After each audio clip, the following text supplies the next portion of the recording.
Okay, now we'll call the meeting to order. Linda, you're good with the record of attendance? Any declarations of conflict of interest? Not yet. Approval of agenda additions. I've got some. Under number 10, we'll do additions. I have for facade permitting fees. We mentioned that last night, the facade meeting. Car club meeting under 10B, 10C, November council date, 10D, the season readiness meeting. That's all I have there. Go ahead. Nothing to add. Wait a second. Fix me here. Fix this for me.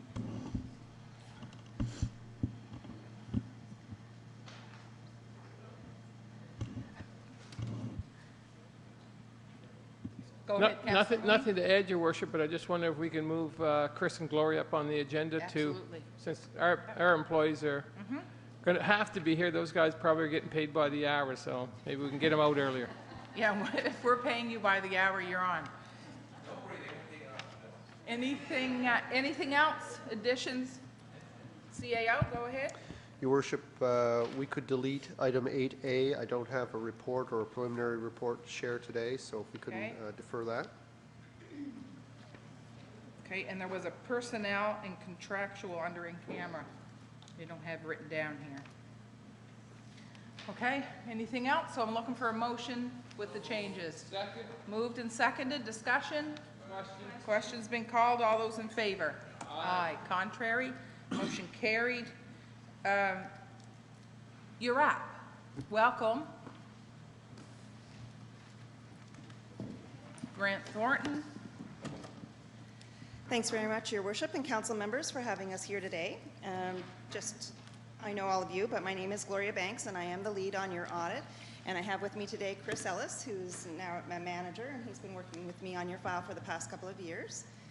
So we're here to present the financial statements, and we also have our annual report to you, which is a report to those charged with governance. So I'm going to do the financial statement first. And so we have already met with staff and gone over these in a great deal of detail. So my presentation will be at a higher level, but please, if you have questions, I would like you to ask them. So in terms of the consolidated financial statements, what we have to remember is that this is not just the operations of the town of Yarmouth, but it also brings in your proportionate share of the operations of those entities of which you control. We call them your subsidiaries.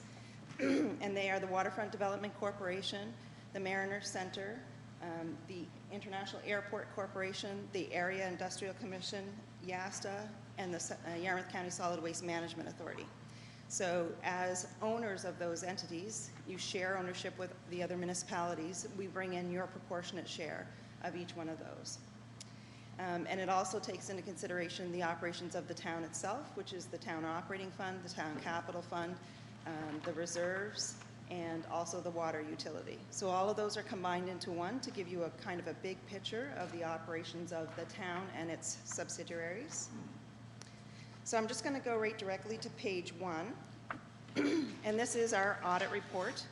So this is our letter to you. The financial statements that are attached to it are management statements, but this is our report to you. So paragraph 1 just gives you an introduction of what the audit covers, and those are the consolidated audited financial statements for the year ended March 31st, 2014. The second paragraph outlines that it is management's responsibility for these financial statements. It's also management's responsibility to put into place a system of internal controls to be able to accumulate the information throughout the year, as close to being free of misstatements as can be in the circumstances for which that you operate, and they do. And then our perspective is our auditor's responsibility. So we have to be able to give you an opinion at the end of the day. And in order to do that, we have to make sure that we properly do a plan and that we implement that plan. So you recall I came in March to present to you what our plan would be for the year ended for March 31st, 2014. And so we were able to follow that plan, and we do our audit testing. We do it on a sample basis. We don't look at every transaction, but we focus our efforts in those areas that we consider to be risk. So we look at the areas where there potentially could be errors, and that's what we're looking for. And so we use our judgment when we're determining what the risk is. We do look at the internal controls. We're not required to present an audit on the internal controls, but we have to be able to understand them. And we have to know what the impact of those types of controls have on the audit, and then we plan our audit procedures around that. And so if you look at the top of page 2, that is our opinion. And it is our opinion that the consolidated financial statements present fairly, in all material respects, the financial position of the town of Yarmouth as at March 31st, 2014, and the results of its operations, changes in net financial assets, and changes in financial position for the year that ended in accordance with Canadian public sector accounting standards. And that's the framework that you're required to follow as a local government. We do have another matter paragraph. This would be the same as last year. We do attach what we consider to be the non-consolidated operations of the water utility at the back of your financial statements for purposes of the UARB, because they need the information broken down into a little more detail. It's not required for us to do under our normal audit standards, but we do it for you for reporting to the UARB. So that is also included. And you'll see that they are dated today, which is October 1st. Which is when you have the opportunity to be presented with the information and to take responsibility for the financial statements. So that's our audit report. The next page 3 is management's responsibility for the financial reporting. So just as we have responsibilities, management also has their responsibilities for these financial statements. And that will also be signed before they go to Service Nova Scotia. So then if we turn directly to page 4, this is the consolidated statement of operations. So these are the revenues and the expenditures on a combined basis for you and all of the subsidiaries. You'll see the budget column, the actual column of 414, and the actual column for 2013, revenues and expenses, and then the annual surplus for the year. So if we just look at it in terms of the revenue numbers, in total, you had set a budget of $18,803,000, and you came in at $19,327,000. So you're about $520,000 ahead of where you originally projected your budget to be. And the main reason for that is that when you set the budget, you weren't expecting the money that came along for the Ferry Terminal. So that it was considered a grant that's been given to you to spend, and you got $2.5 million and had spent about $1 million by the time the year was over. So that's the biggest part of what drove you to be higher. Okay. Okay? If we compare it to the prior year, your revenues last year were $20,516,000 versus the $19,327. So you're actually down about $1.1 million in revenue. And it's in the same line item, it always is. It's grants for capital purposes. And that's because they're going to fluctuate every year, and it depends on the projects that you have underway. It also depends on what you expected at the beginning of the year, because oftentimes things are going to come up throughout the year that you didn't really plan for. But in the 2013 year end, you'll see that there was $2.2 million in grants for capital purposes. And a big portion of that related to the Mariner Center, as well as other capital programs that you had in place as well. The other categories, you're actually very close to your budget numbers. If we look at the tax number, I won't look at them all, but just as an example, the tax number, you had set your budget at $10,443,000 and you came in at $10,493,000. That's only a $50,000 difference, and on a $10.5 million budget, that's a very acceptable variance to have. So, in most all of those categories, you are very close to your original budget. And that includes the budget for all the subsidiaries as well. It's not just the town's budget, but it's all of theirs as well. So then if we look at it in terms of the expenditures, you'll see the budget set for the expenditures was $17,486,000, came in at $17,911,000, so over budget by $425,000. One of the bigger reasons in that area is that the budget for the Mariner Center doesn't take into consideration the amortization that they have on their building. So in actual fact, their amortization is about $400,000. Now your share isn't $400,000, it's your percentage of that number. But that is one of the driving factors of why you're a little bit over budget in that category. If we compare it to the prior year, you'll see it was $17,703,000 last year versus the $17,911 this year. So it's increased about $208,000 over the prior year. And there have been some things that have been different this year than last year. And last year you had some additional funding for the Area Industrial Commission This year you have additional funding for the airport. So those kind of even themselves out over the year. But also there were a couple of extra grants that were given out during the year as well. So that gives us an annual surplus, and we do a subtotal here because the items that come after that are unusual, normally one-time expenditures or revenues that aren't going to occur on an ongoing basis. So we wanted you to see, first of all, what's from your normal operations. So you had set an annual surplus budget of $1,317,000, came in at $1,415,000. Last year was $2.8 million. Of course, a lot of that was the grants in last year's. So It was what? It was what last on- year would have been the grants. Oh, the A lot of the grants, capital okay. grants. Yeah. You were higher last year in grants by $1 million. So consistent with what the budget that was set. It's good to be a little bit higher. You don't want to be a lot less. And then if we look at the unusual items, this year the federal government gave you the ferry terminal. The actual agreement is for $1, but under accounting standards you have to record that asset at its fair market value. In actual fact, it's very hard to come up with a fair market value of an unoperating or unoperational ferry terminal.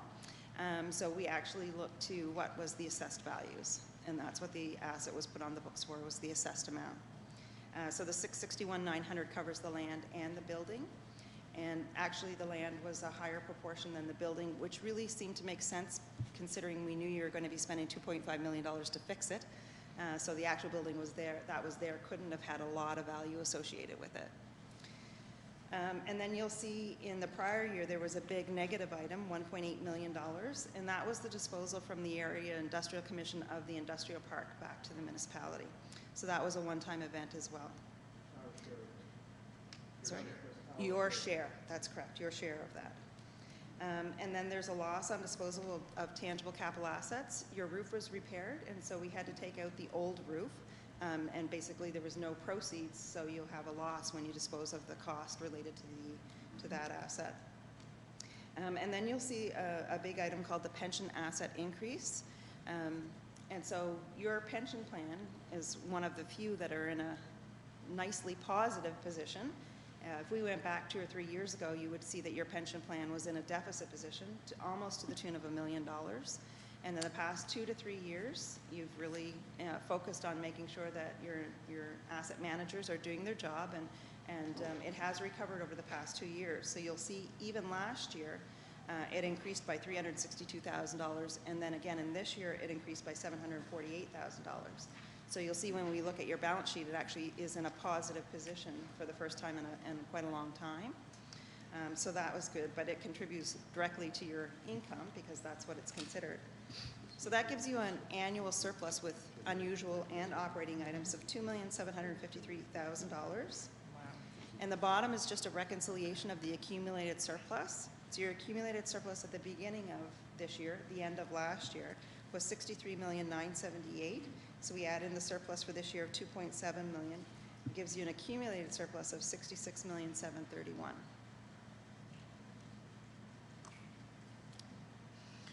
Are there any questions on that page? I said, that's good, isn't it? And he's laughing. It is. Yes. Okay, so let's look at page 5, and then I'll answer your question.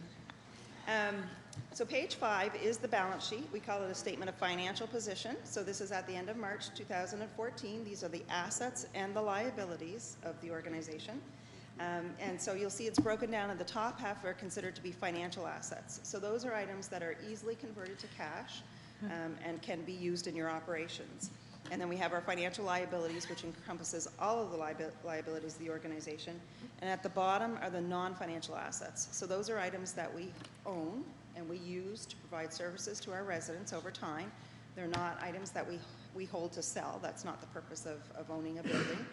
So that's why they're classified below the line, because they're non-financial. They don't or should not generate cash through the sale. So if we look at the financial assets, you'll see that it's broken down into the different categories. You have cash in the bank at the end of the year. And again, this is everybody's cash added together of $9.9 million. You have amounts receivable from your residents for sewer and water of $572,000. And you have a receivable for taxes of $1,054,000. And you'll see that both of those, the sewer, water, and taxes, have both come down over the prior year. They haven't moved hugely, but they're not going up too. And that's one of the things that we always want to be aware of is if our tax receivable is growing, that means there's an issue in your population base in terms of them being able to pay their taxes. So yours have actually come down, which is a good thing. You have amounts that would be due from the provincial government. And last year, part of the big number, it was $452,000 last year, was the second half of the gas tax money, because they hadn't paid it to you by the end of March, but they owed it to you, so it was considered to be receivable at that time. And then you have other receivables, and there, pardon me, there is a note associated with that, but it's basically all the receivables related to your subsidiaries as well. So it would be all of their operational types of receivables that they would have. And then you'll see the pension benefit asset. So I talked about this is the first time it's been in a positive position. So it's in an asset position of $343,900, whereas last year it was in a liability position, which means it was in a deficit of $404,000. So that's where you see that $748,000 swing that we saw on the income statement. And then you have a small amount of loans, advances, and investments. So that means your total financial assets are $12,843,000. On the liabilities side, you'll see that it's broken down again into the different categories. Due to federal governments and its agencies, basically that's the fourth quarter payment for the RCMP that was due at the end of the year. Due to provincial governments and its agencies, that's really the housing payment that you make each year. And then you have general payables, $1.4 million. So those are included in that significant portion is the cost that you had incurred to date on the Ferry Terminal repairs that had been done, and it just, as a point in time, they weren't paid at the end of March, so they were due and paid in early April. You have other post-employment benefits of $631,000, so that is the provision for your retiring allowance for your employees, as well as the provision for sick time that's owing to your employees at the end of the year. A small amount of repayable contributions and loan payables, and then you have $2.6 million in deferred revenue. And this is your gas tax money. So up until last year, you had spent your gas tax money every year as it came in the door. And then you had used it to pay off a big project that you had done many years before. So that loan was paid out in the middle of last year. And so now you have accumulated another $2.8 million that you have available towards your next gas tax project. And then you have long-term debt of $3.3 million, and you'll see it's down from the prior year. That was $3.7 million. And so that recognizes the principal repayments that are being made each year. So that gives you total liabilities of $8,982,000. So then there's a category called the net financial asset, $3,860,639 versus $1.7 million last year. So it's grown. And one of the things, if you recall, when these financial statements changed their format, it really was to look at that line to see who's positive and who's negative. Obviously, being positive is good and being negative is bad, but it's actually to find the right balance in that number. And so actually, you've done a very good job over the past number of years of, saving, I guess, for the future, because there will be infrastructure projects that are going to be coming up in the future that you're going to have to do. And of course, you never want to be negative. But one of the things that's also in that number is that pension benefit asset. And if the market goes down tomorrow, that pension asset could be negative again. So you have to kind of keep that in mind, that there's a large part of that that relates to that pension asset. But we did actually look at some of the industry statistics in Nova Scotia. And if you accumulated all the municipalities and towns together, it would be a very positive number. And if you took out the HRM's net asset number is about $550 million. If you take that out, everybody else is in a negative position. The whole rest of the province is in a very large negative position. So the fact that you, as your own municipality, are in a positive position is a very good indicator. Okay, you're going to remember that, because we're going to discuss that go At ahead. some point, we're going to talk about that, I'm sure. I just want to clarify the deferred revenue, that Yep. 1.4 million of that was Ferry Terminal Yes. money. So the gas that isn't all gas sorry, tax, yes, you're right. but 1.1 million is. Yeah. Right, which which was spent after year end because the project's now substantially complete, right? Right, you're right. Yeah. And that's why the big increase over the prior year too. Yeah, thank you. So the non-financial assets, tangible capital assets, 62,778,000, and that is what we consider to be your depreciated value of your assets. It's your original cost, less the recognition that all assets age over time. There's a very detailed schedule at the back. So when we look at your $66 million accumulated surplus, 62 million of that surplus is related to what you've spent in your capital assets, right? It's because everybody's going to look at your accumulated surplus and say that's a really big number. And it is a really big number. It's very good to see. But you've put it back in. You've put it into your buildings. You put it into your sewer. You put it into your water and your roads and all those types of things. You've really invested in the community. So the difference between the two is really the amounts that you've got set aside for future use, okay? There's a little bit of prepaid expenses and a little bit of inventories, and so that all adds together to be your accumulated surplus. Okay?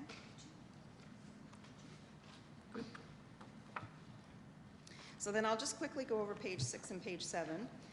Page 6 is a continuity, so this is the consolidated statement of changes in net assets. And so we looked at this already. This is the $3.8 million number that's on your balance sheet that we've already talked about. And this is a continuity of it. So it starts with last year's balance of 1.7 million and ends up with this year's balance of 3.8.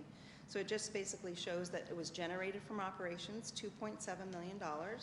And then you spent on capital asset additions, 3.3 million. And then you also have your amortization, recognizing the assets are aging, 2.5 million.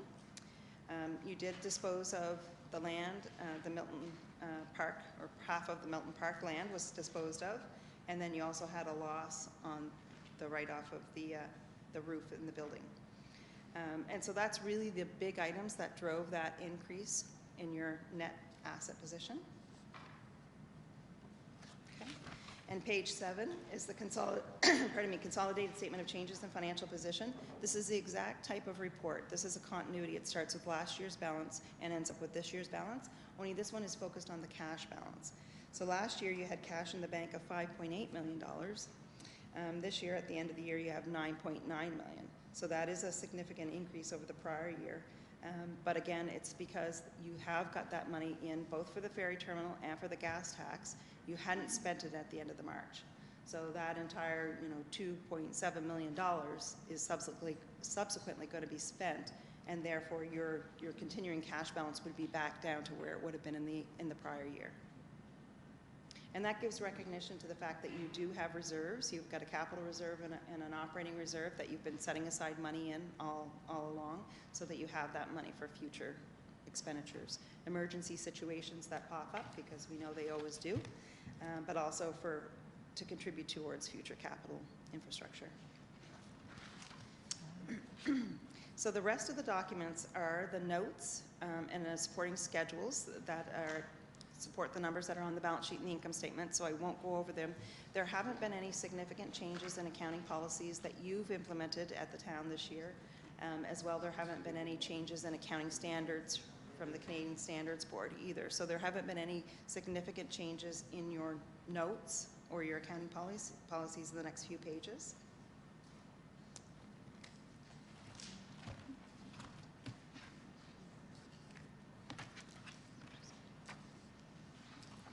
So I was just going to point out at the very back, there is the breakdown starting on page 24.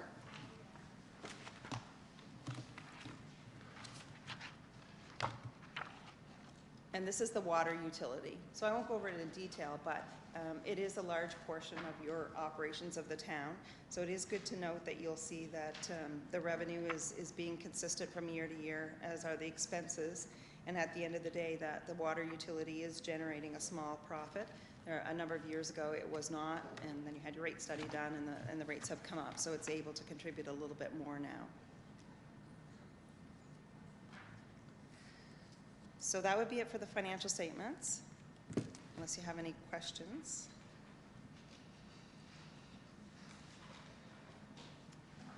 Go ahead, Deputy. Hi, Gloria. Thank you very much. The new system that was introduced this past year, Is that made it easier, your job easier, more difficult? Will it be better reporting for us and for you people as time goes on? It was actually implemented after the audit was completed. It was implemented in April, so it didn't actually have an impact on this audited financial statement, but I am very hopeful that next year it's going to make an improvement. You'll see when we go through the report to you, those charged with governance, there were a couple of anomalies with the old system, which we are, looking forward to the new system, that it won't have the same difficulties that your old system did. Good. Thank you. Okay, so then their second document, it's entitled the Report to the Committee of the Whole, which is the communication of the audit results. And so this is a required communication back to you to tell you how the audit went, and if there's anything of importance that we wanted to point out, this would be included in here. And so a lot of the information at the back are appendices, which I won't go through. I'm just going to go over the body of the report itself. So page 1 is the status of the audit. So you'll see there are, while your audit report is dated today, there are 3 small outstanding items. And one of them is the signed management representation letter. It's dated today as well, so this would be signed, and we've left a copy here for Jerry and Jeff, and they would sign that. And it's a letter back to us as auditors saying that they have provided us with all the information that we needed to conduct our audit. It's a standard letter that is done each year. And then approval of the consolidated financial statements, which hopefully you'll do after we're done. And then receipt of the final legal correspondence. As part of the audit, we do send letters to your lawyers just to inquire to see if there's anything that is on their docket that they're working on that might impact our audit, and we don't expect anything from that.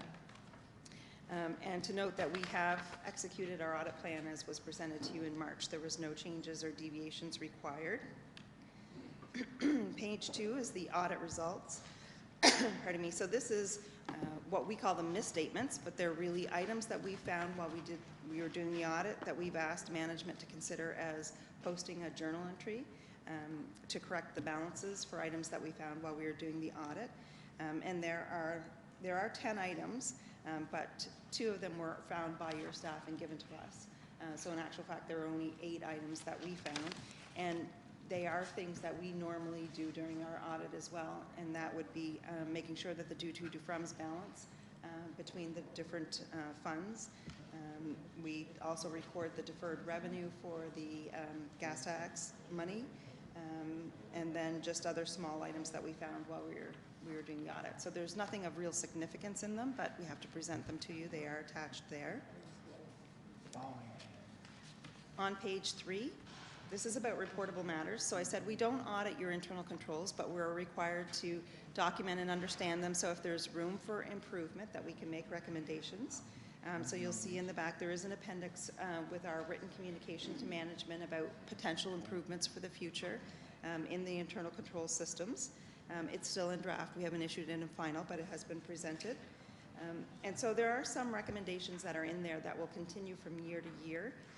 You are a smaller organization, and one of the things that we always have as a finding would be that your director of finance can post journal entries. Now, he doesn't, but he could in the system, and that's actually one of the things that we're hoping on in the new system will be addressed, so that that option would be taken away.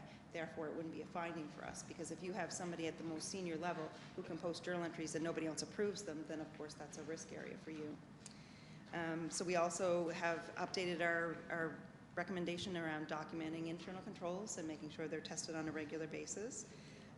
One of the other things that's in there too is we've made a recommendation the last couple of years for you to consider implementing an audit committee. You don't currently have one, but it is in the MGA as a recommendation that each municipality in town would have an audit committee separate from the committee of the whole, for which they could meet with the auditors to go over the financial statements in a more detailed level, both before and after the audit. So that's still in there for your consideration on a go-forward basis, because we only go over your consolidated, because that's the only one that's audited. But we also prepare your non-consolidated, which is really tied back to your original budget that you set for rate purposes. So that's a separate set of financial statements that we do provide as well, and we'd be able to go over them. So you're looking, because we serve as the audit committee like this, but you're looking for a smaller group in the detailed. Okay, Yeah. we can look We at can consider that on a go-forward basis, yeah. Certainly. Yeah. And so there was only a couple of new items that were pointed out in the letter. One of them was the old software system, which is really redundant now because your new one's in here. But it was getting to the stage where it was really, the reports that it would produce wouldn't agree to the numbers that were in your general ledger. So it was time. You needed a new system. So we're happy that the new system's in. And then you just had a situation where you had a temporary staff shortage. So it ended up having one person who could collect payments and record them, and that always causes a concern from an audit perspective, that you make sure that you have that segregated. But again, it's just temporary. So that's what's in the internal control letter. If we look at page 4, these are kind of the final things. Significant transactions, they're all things that you're aware of, and we've already talked about them. But the emergency funding for the Yarmouth International Airport Corporation that happened during the year, your share of that. The Ferry Terminal, which was a large project for you to undertake, as well as to operate and make sure that it was, the money was spent. We have to report to you that we had full cooperation during the audit from your staff. As far as we're aware, there was no consultation with other auditors in terms of an audit opinion during the year. We didn't encounter anything through our discussions or through our audit procedures that would lead us to be concerned about fraud or illegal acts or legal issues. And we have to report to you on a regular basis that we are independent. So in your March package, I would have brought you our independence letter, and I just update to today that we still have no independence issues. So. The very last page before the appendices are the technical updates. So there is a new section that has been issued by the Public Sector Accounting Standards Board, and it took effect on April 1st, 2014, so it will be effective for your audit March 31st, 2015, and it's on liability for contaminated sites. So there's some new literature out there that says if you have a site that potentially has contamination, that there is going to be consideration whether or not a liability exists to have that remediated. So that'll be a project that will be ongoing for your staff to have a look at that over the next year before we come in to do the next audit. You're aware of all that, Dave? I didn't know. That was Probably, on my radar. it's been presented to your finance group, so it probably hasn't been Okay. passed on yet. And then we always add our appendix at the back for auditing standards, which are the changes that have happened during this year, but none of them affected your audit, but they are included for your reading if you so choose. Good. Any questions on that report? Any questions for? No? We're good. So maybe after this meeting, we can go into a special council meeting and get that taken care of? The audit committee? And look after the audit committee? Yeah. Yeah. Great, thank you Good. very much. Thank you very much. Chris, I don't know if you're a new manager, but if you are, congratulations. Thanks very much. That's great. Effective today. Oh, wow, congratulations. It's been a good week It's for a the big Ellis. deal. Yeah, the Ellises are on a roll. Good job, thanks. Well, that's exciting. We need a motion to reappoint Grant Thornton as auditors again? Well, we need to, do you want to do it like that? Because we're going to go into a special council meeting after. Why don't you make the recommendations right here on the 3 items we talked about? Okay, So auditors, yeah. approving the statements, and direct staff to come up with policy for the audit committee. Okay, Make that a motion. okay, can we do all three together? You? Anybody not okay with that? Okay, so a motion to appoint Grant Thornton as auditors again? So moved. Moved. Seconded, discussion? Question's been called, all those in favor? Aye.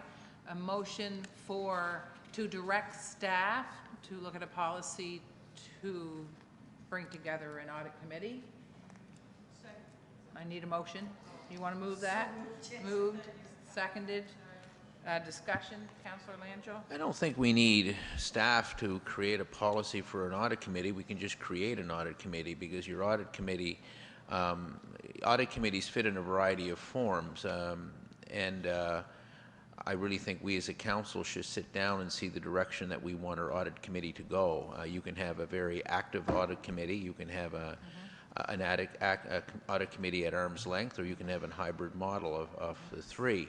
I'm a little reluctant to support the motion of having staff come back and tell us what we are going to do. I would feel much more comfortable if we decided as a council what we would like to do, and then as a council direct staff to formulate around that. I mean, audit committees are fairly easy to create. I mean, it's not an issue.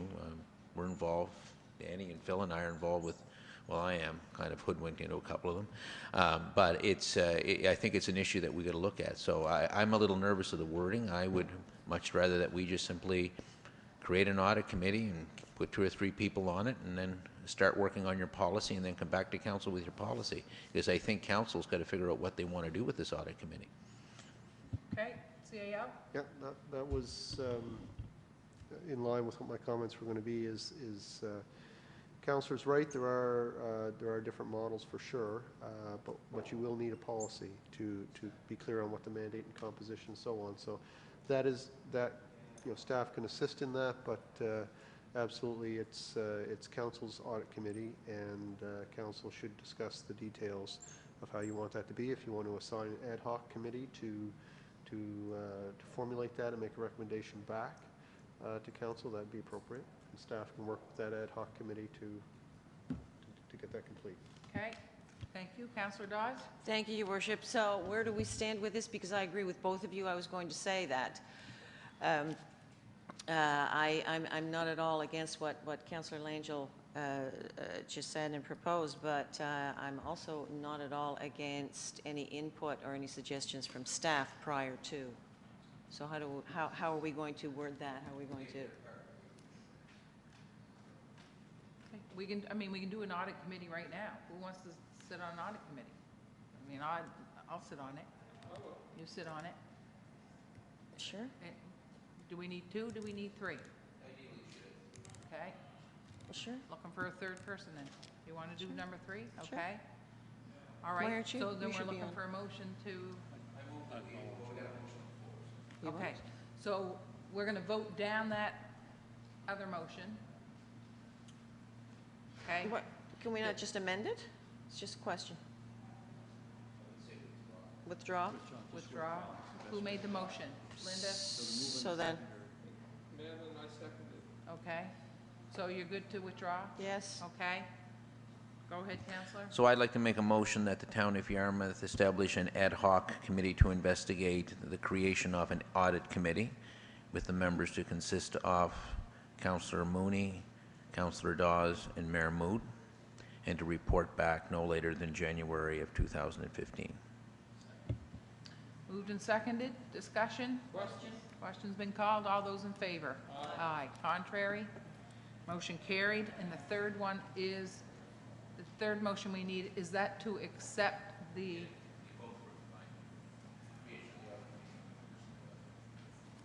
No, but the acceptance of the financial statements, the auditor's report. Make a motion we accept the auditor's report as presented.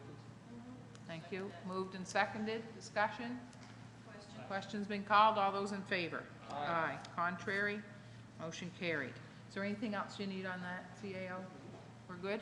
Anything else on this, ladies and gentlemen? We're good? Okay. So we're back up. We're back up under council priorities. CAO. Thank you, Your Worship. There is a report attached to the agenda, but if it's agreeable with the committee, I'd like to highlight a few things. First of all, the report is based on the 4 priorities that were established by council earlier this year. Those were to increase the tax base, to be more open and inviting, to increase government efficiency, and to make efficient infrastructure investments. Under the topic of increasing the tax base, happy to report that we have issued a development permit in the new health and wellness designation, and so that is a positive step. And as well, at next week's council meeting, council will be asked to consider an amendment to the to the land use bylaw that will provide additional development rights along the entire length of Main Street. And both of those things are positive for the tax base for sure. As I previously reported to Council, our new Director of Planning, Caroline King, will be coming online very soon. And Natalie Smith, who's with us today, has joined us as our Economic Development Officer. And both of those positions are key, in my opinion, in terms of increasing our tax base going forward. The Western Region Enterprise Network have hired their CEO, Angelique LeBlanc, and she's been on the job for perhaps a little over a month at this point. And, sorry, not quite on, yes, over a month. And we have met with her. I've met with her on a couple of occasions. I'm looking forward to a close, collaborative, and productive relationship between our own Economic Development Officer and the REN. There have been a few new commercial developments on Stars Road that have become very obvious. One is an expansion of a plaza between Canadian Tire and Boston Pizza, and the other is this week's announcement of the new Dodge Chrysler dealership. So those are positive signs in terms of the overall economy, and obviously will affect the tax base. I did a review of the gap between assessments. You folks are used to my annual sort of report on the difference between, well, number of indicators, financial indicators in the town, and one of the ones that I use deals with the difference between sale prices of properties in the town of Yarmouth and their assessed values. And happy to report that I recently did that just as a little checkup to see how we were doing, and the gap is the narrowest it's been in 2 years. So that's a positive step in terms of the closing of the gap between sale prices and assessments. Wanted to comment on the Clements Avenue Trail that Mr. Ernst's department has overseen the construction of. It's just about complete, and that was a collaborative project between Recreation, Public Works, Finance, and Planning, and it's resulting in a very nice trail, which of course Council gave its support to, and I think our citizens are going to enjoy. And also I wanted to mention the streetscape improvements on Hawthorne Street will be out to tender shortly, and if all goes well, the construction will happen this fall. In terms of efficiency, some of you were in attendance yesterday, and certainly all of you were a part of the 3 intermunicipal agreements that we've recently signed with the other municipal units in Yarmouth County, and that goes to the issue of efficiency.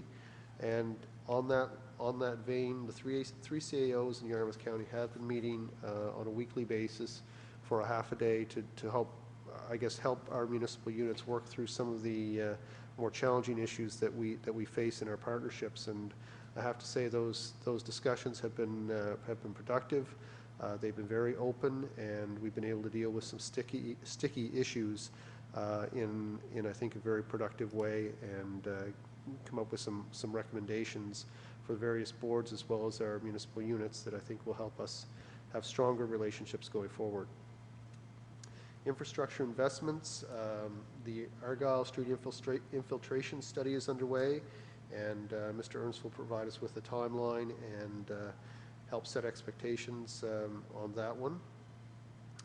We did make application, reported to Council previously, we made application for the dredging of Broad Brook to assist with our stormwater flooding.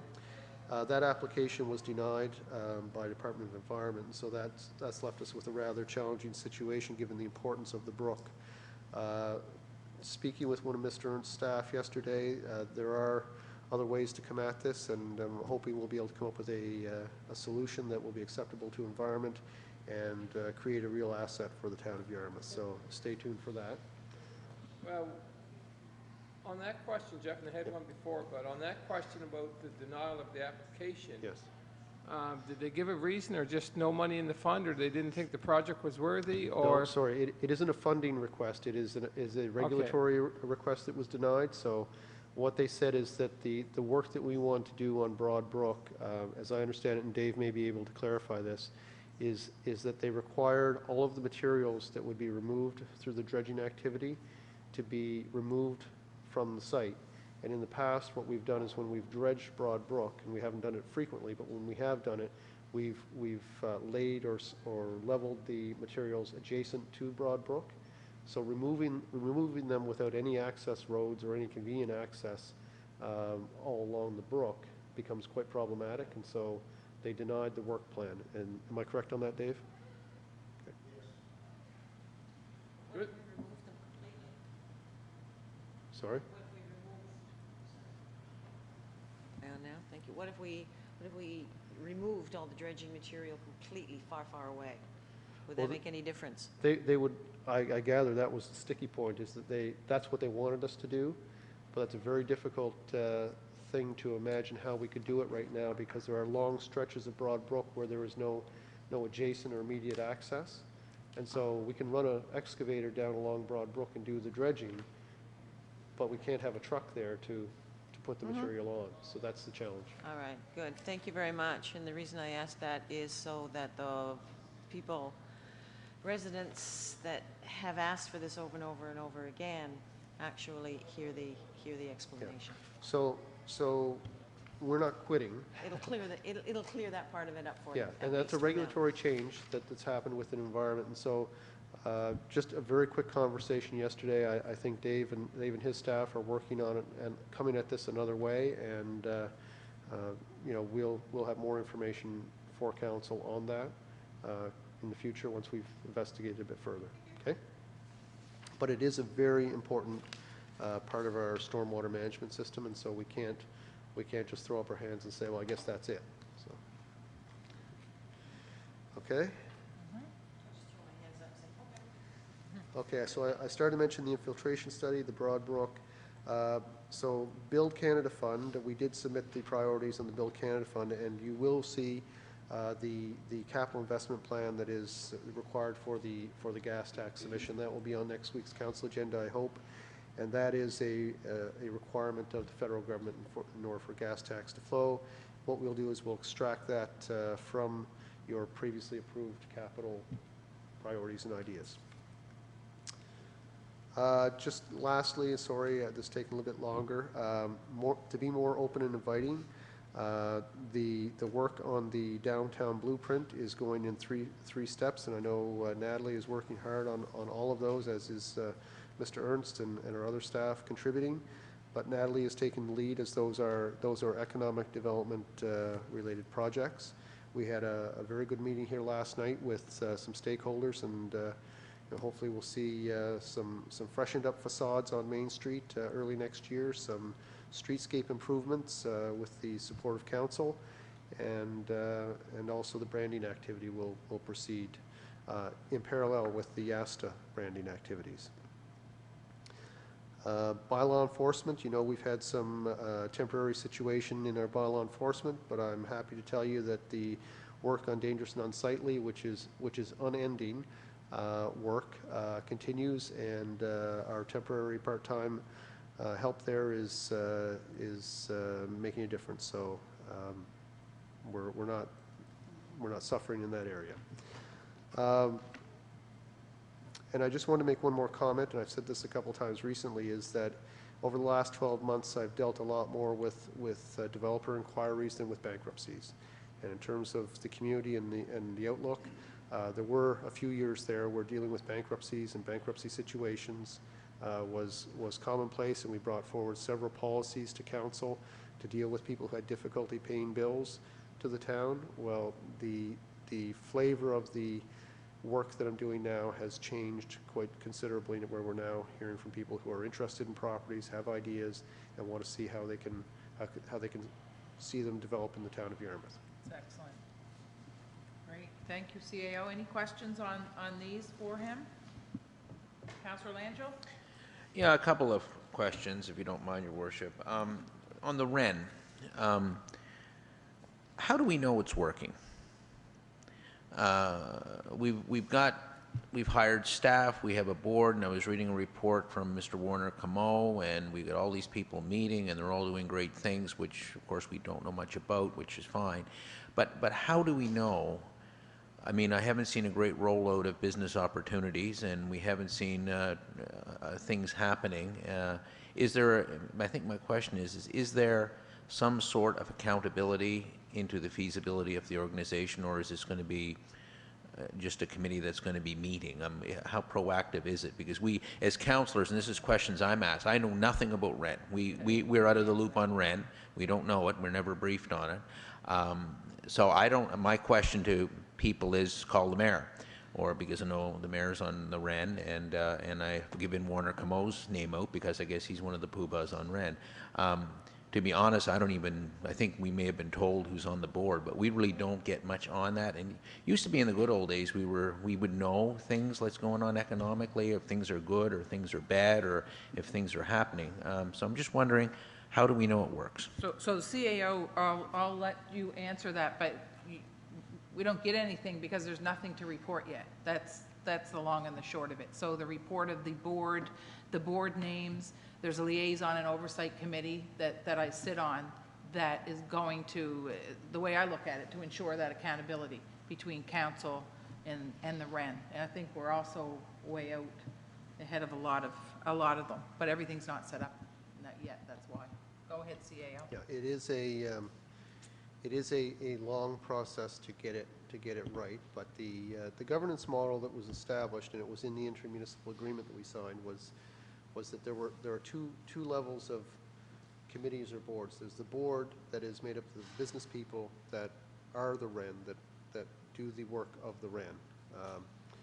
Then you have a liaison oversight committee that each municipality has a person that sits on. That committee should only meet a couple of times a year, and their function is to be that accountability body that the board reports to a couple times a year, that the board gets their budget approved by, the board gets their business plan and their strategy approved by. So where is the board? The board formed about 6 months ago, and they've done a few things since they first came together. And they were, I believe, I'm accurate in saying this, the first REN board in the province to meet as a group. So they began the search for their CEO. So they hired a firm, went through a procurement process, hired someone to assist them in that process, and then now they have reached the point where they have hired Angelique as their CEO. They have partnered with NSBI, Nova Scotia Business Inc., to begin an investment readiness project, which is really an asset inventory of the entire region, and each municipality, because they didn't have staff in place, each municipality helped in filling out these databases to get that back to them.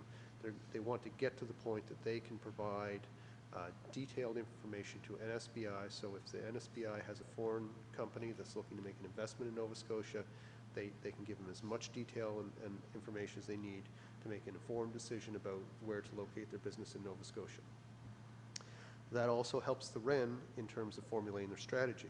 Knowing what we have on the ground now will help them in determining what their strategy is. So that's one of the next pieces for the REN is, now that they have their CEO in place, is the development of their economic development strategy. They have collected all of the studies that they could lay their hands on that have been done in the region over the years, all the strategies and studies and so on. That will help inform their strategy, so they will be undertaking that. That's going to be a several months process, developing that strategy. When it is ready, when it's complete, that strategy has to come back to the Liaison and Oversight Committee, who will review it and ultimately have to approve it. So there's an accountability there on the strategy to the municipal representatives. Then they need to go away and implement it and report back every 6 months or so to the Liaison Oversight Committee. The members of the Liaison Oversight Committee, and in our case, Her Worship, will report to Council. And it is a municipal corporation, so it is under the same openness and transparency rules as we're used to playing by, so there are no issues that way. They are subject to audit requirements, and so their financial statements will be audited and available. So how do we know it's going to be successful? We certainly hope it's going to be successful. We've learned from mistakes of the past, both in this region and in other regions. When the province came up with this model, this Regional Enterprise Network model, they had, if you recall, they had assigned a small group, I think it was 4 or 5 people, a task force to come back with them and recommend and they had very strong people on that group, and I believe in this model, and I believe that it can be very successful for our community. And I'll say having our own economic development officer working in lockstep with this group, I think accelerates our likelihood of success, both locally as well as regionally. So I hope maybe that answers your question. You want to, Yeah, somebody's on, I'm not sure who, but go ahead, Go ahead. Councillor Dawes, go ahead. All right, thank you very much. I just have two quick questions for the CAO. Under the heat recovery project in the Mariner Centre, it indicates the cost increase that presents budgets cannot support. Is this the budget of the Mariner Centre? Is this our budget? And by how much? That was our allocation that we had made, and that's still a bit of a moving target. It has not been tendered, so we don't have a concrete price on that. But in the design phase, there have been some things that have been discovered, I guess, that have thrown the thrown the project.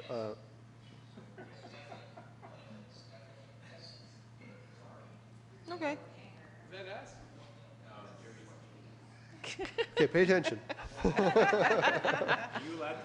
Just so long as we don't hear bingo in the middle of it, that's all.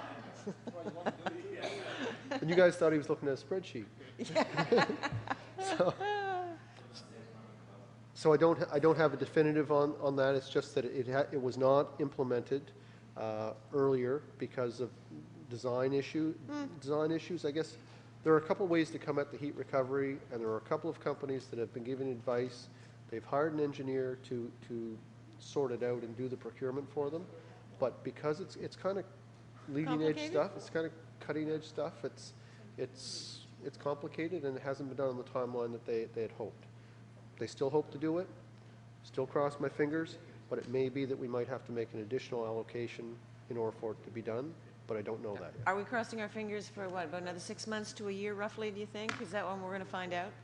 No, I hope this thing moves along much more quickly than that, but I hope that's 6 months ago, so. We'll find out. Yeah. And then my next question, I'm sorry. Oh, here, the non-destructive investigation in the Glebe Street garage is underway. What's a non-destructive investigation? I'll let Dave take that one. No. Yeah, so. Thank you. So, They use ultrasonic testing. All right. All right, good. Thank you very much. So there have been places down in the garage where some of the surface concrete has come off, where there's been some rust come through from perhaps rebar or whatever. And so the question is are we good? Like, How come? Yeah, how Yeah. come and how bad? And so the investigation is taking part is non-destructive, so we're not tearing it apart to see how bad it was. We're using other techniques. All right, and this was not in our budget, was it?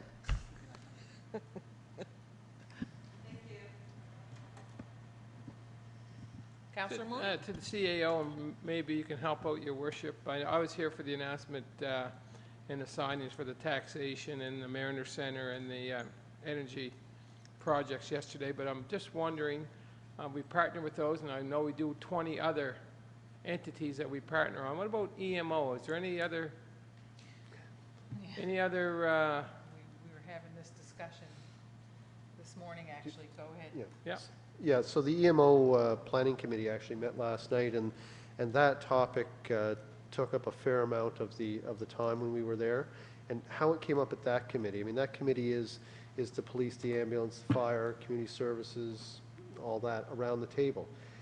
The issue is, in the case of a real emergency, we're going to activate our EOC, and we're going to have people like myself and Ken Moses and the fire chief and our RCMP staff sergeant and so on in the building, communicating with those in the field and coordinating the resources.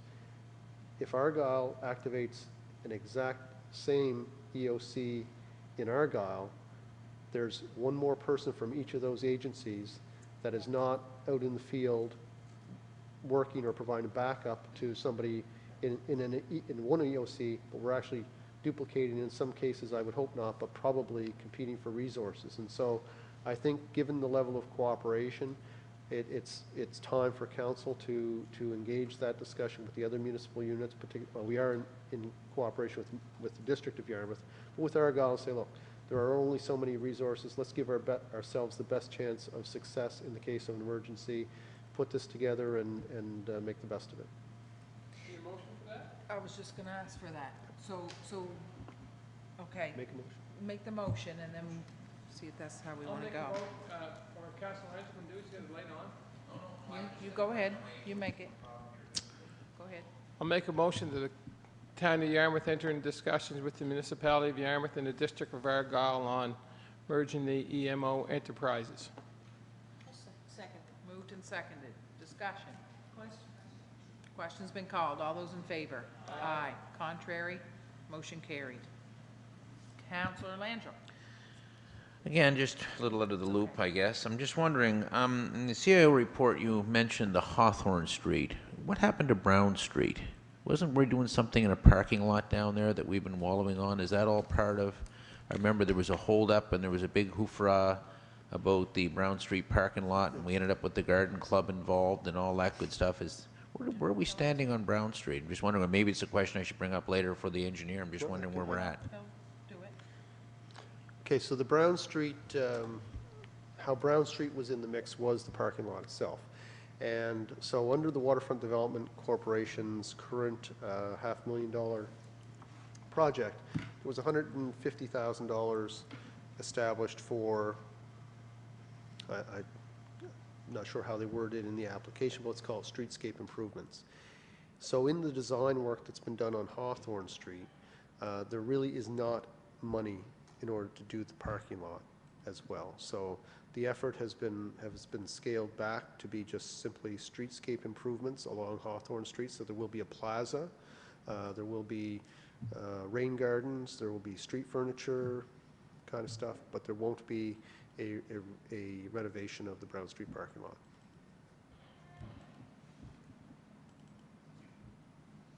Good? Okay. You're not finished. I think it's CAO report next. Well, that was good stuff. Okay. Yep, go ahead, Councillor. Yeah, I'm a little bit puzzled, and on that report too. Reference is made to the All Hands on Deck initiative, a secondary is in there, is made in follow-up meeting, etc. And is there going to be a follow-up meeting with all hands on deck? And I think the concern is, and I know last year we were I think it's something we haven't really resolved, and I think we should look at. I found last year as Chair of Communities in Bloom a fair amount of conflict or miscommunication between the two groups. They're basically doing the same thing, reality, I mean, from what I'm seeing. And one side doesn't know what the other side is doing, and I'm a little bit concerned about where we're going next year with this, because there wasn't the communication between the groups that we should be having, and like we didn't know on Communities in Bloom even who was in All Hands on Deck. All we know is that there was close to 500 volunteers that the media is reporting was in the town of Yarmouth doing all kinds of great projects. And it was a great initiative, and I congratulate the mayor for the initiative, and I congratulate the 400 or 500 volunteers for all their work. And it was probably a very instrumental reason why we won the Communities in Bloom this year, was probably a big factor. The only problem is when asked at the PEI at the conference, I'm kind of doing an awful lot of BS because I had no idea who the volunteers are. I had no idea what the committees were. I did go to some meetings, the last meeting, but I really think we should be all on the same page as much as possible. And I don't know if there is a follow-up meeting or when it is. I really feel that either we may want to redirect some of the initiatives of Communities in Bloom, like take some of the stuff that we're now doing and move that to maybe all hands on deck and let those committees look at some of the initiatives that we've been working on, and we could work on other initiatives because we've got a huge plate on that committee. I mean, it's jammed, as Councillor Dennis and Councillor Mooney will attest to. We've got to, and what it's something that I really think we should talk with the committee, because I know even some of my own committee members are asking, well, we're kind of doing the same thing. Is there any way we could do something? So first of all, I don't think, I haven't read that, sorry. What? I haven't read it because I knew you'd present it. I don't think it's a all hands on deck follow-up. I think maybe what you were alluding to is the motion that you made, and I just, about the, getting ready for the ferry next year. So that is the meeting I think that you, yeah, is that what you're talking Yeah, about? that is what I There's- was referring to in there, and if I chose the wrong words, I apologize for that, but So- it was your motion for a meeting to get ready for next year, and, So- all hands on deck may be the wrong words, Yeah, but. it's not that at all. So I spoke with Linda this morning, and we came up with a date for that, which is what, Linda? Didn't even have time to send it out. The 21st of October. I was gonna send an email out after this, because I haven't had a minute. Because the Entrepreneurship Expo is right after that, like a few days after. So if we can sit in that room and say, what do we need as a community? What did we do right? Where do we up the ante? Maybe some people are thinking about summer businesses, even the vendors, things like that. So that's what I assumed you wanted to do with that. And then we need to get together and plan. I told Linda this morning, we'll just get together and have a planning committee for that. Does that sort of help? The Communities in Bloom thing, we might be doing some of the same things, but what's happened with me is I just say, if somebody calls and needs volunteers for something, I just have a list of volunteers. So it's not that they're doing different from. I don't know that Communities in Bloom would go out and power wash and paint the Allwood building, for example, those types of things. So people are just saying, can we? And yeah, go ahead. It's community initiated. It's sort of out of our hands. Is that how it is, Natalie? That's what you're reading? Because you have some of the list, or you have most of the list. And it's hands off now. Community volunteers want to go out and pick up garbage, then they can certainly do that. But keeping in mind that if you have a garbage weekend that you do, or the cleanup, that's where those people go.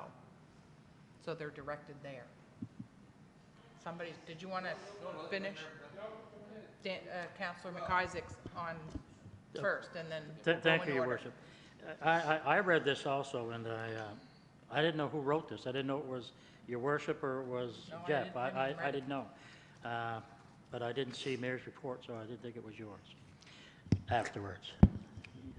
Your report, so. That only comes at the council meeting. Yeah, it only comes at the council meeting, that's right. All hands on deck. When I read this, I said, well, this wasn't initiated by Yarmouth Town Council. No. So it's just the wrong words, that's Yeah, all. just the wrong word. So I'm glad that I'm not so much glad it was that, but I mean, the Town of Yarmouth never initiated it, wasn't responsible for all hands on deck. That was yours, and yours alone, and the people in your committees that struck up. It wasn't any initiative from the Town of Yarmouth. So I'm glad that you straightened it out, and Jeff has straightened out that it wasn't part of the Town of Yarmouth initiative, which it wasn't. Not that it wasn't a good idea, but No, it no, because it absolutely was a really good yeah, idea. no, it was, Yeah. it was. And, but all I'm saying is that it wasn't part of the mandate for the Town of Yarmouth, for No. whatever reasons. No. So anyway, being said that, I'll say something else about the CAO's report. You've got 6 pages Yep. of reports. Goes back way to March. So, yeah. I think it goes way back to March. Yeah, March the 13th, 14th. Are you finding this quite a chore for all these? Is there any duplicate things here? Is there any way to look at this and say there's a lot of repeaters here or whatever? I mean, there's a lot of ask here, and you're looking at way from March, and I know you're a busy guy, and you got 6 pages here to look at, and sometimes me as a counselor, I'm only reminded when I look at it and I said, geez, I asked that way back then, and perhaps there's nothing being done. Then I look and say, well, there's 25%, there's 30%. Some here, there's it will complete it, but, you know, it's 35, 25, and 50, 75. How do you feel about all that? That's, I guess, is what I'm getting at. You find it overwhelming? It's a lot. I know. Maybe I should explain the report. Yeah, well, probably so, because it's it's a big task for you. So what this report is the decisions of council, or the directions of council, and their implementation from the CAOs, because what you decide becomes mine.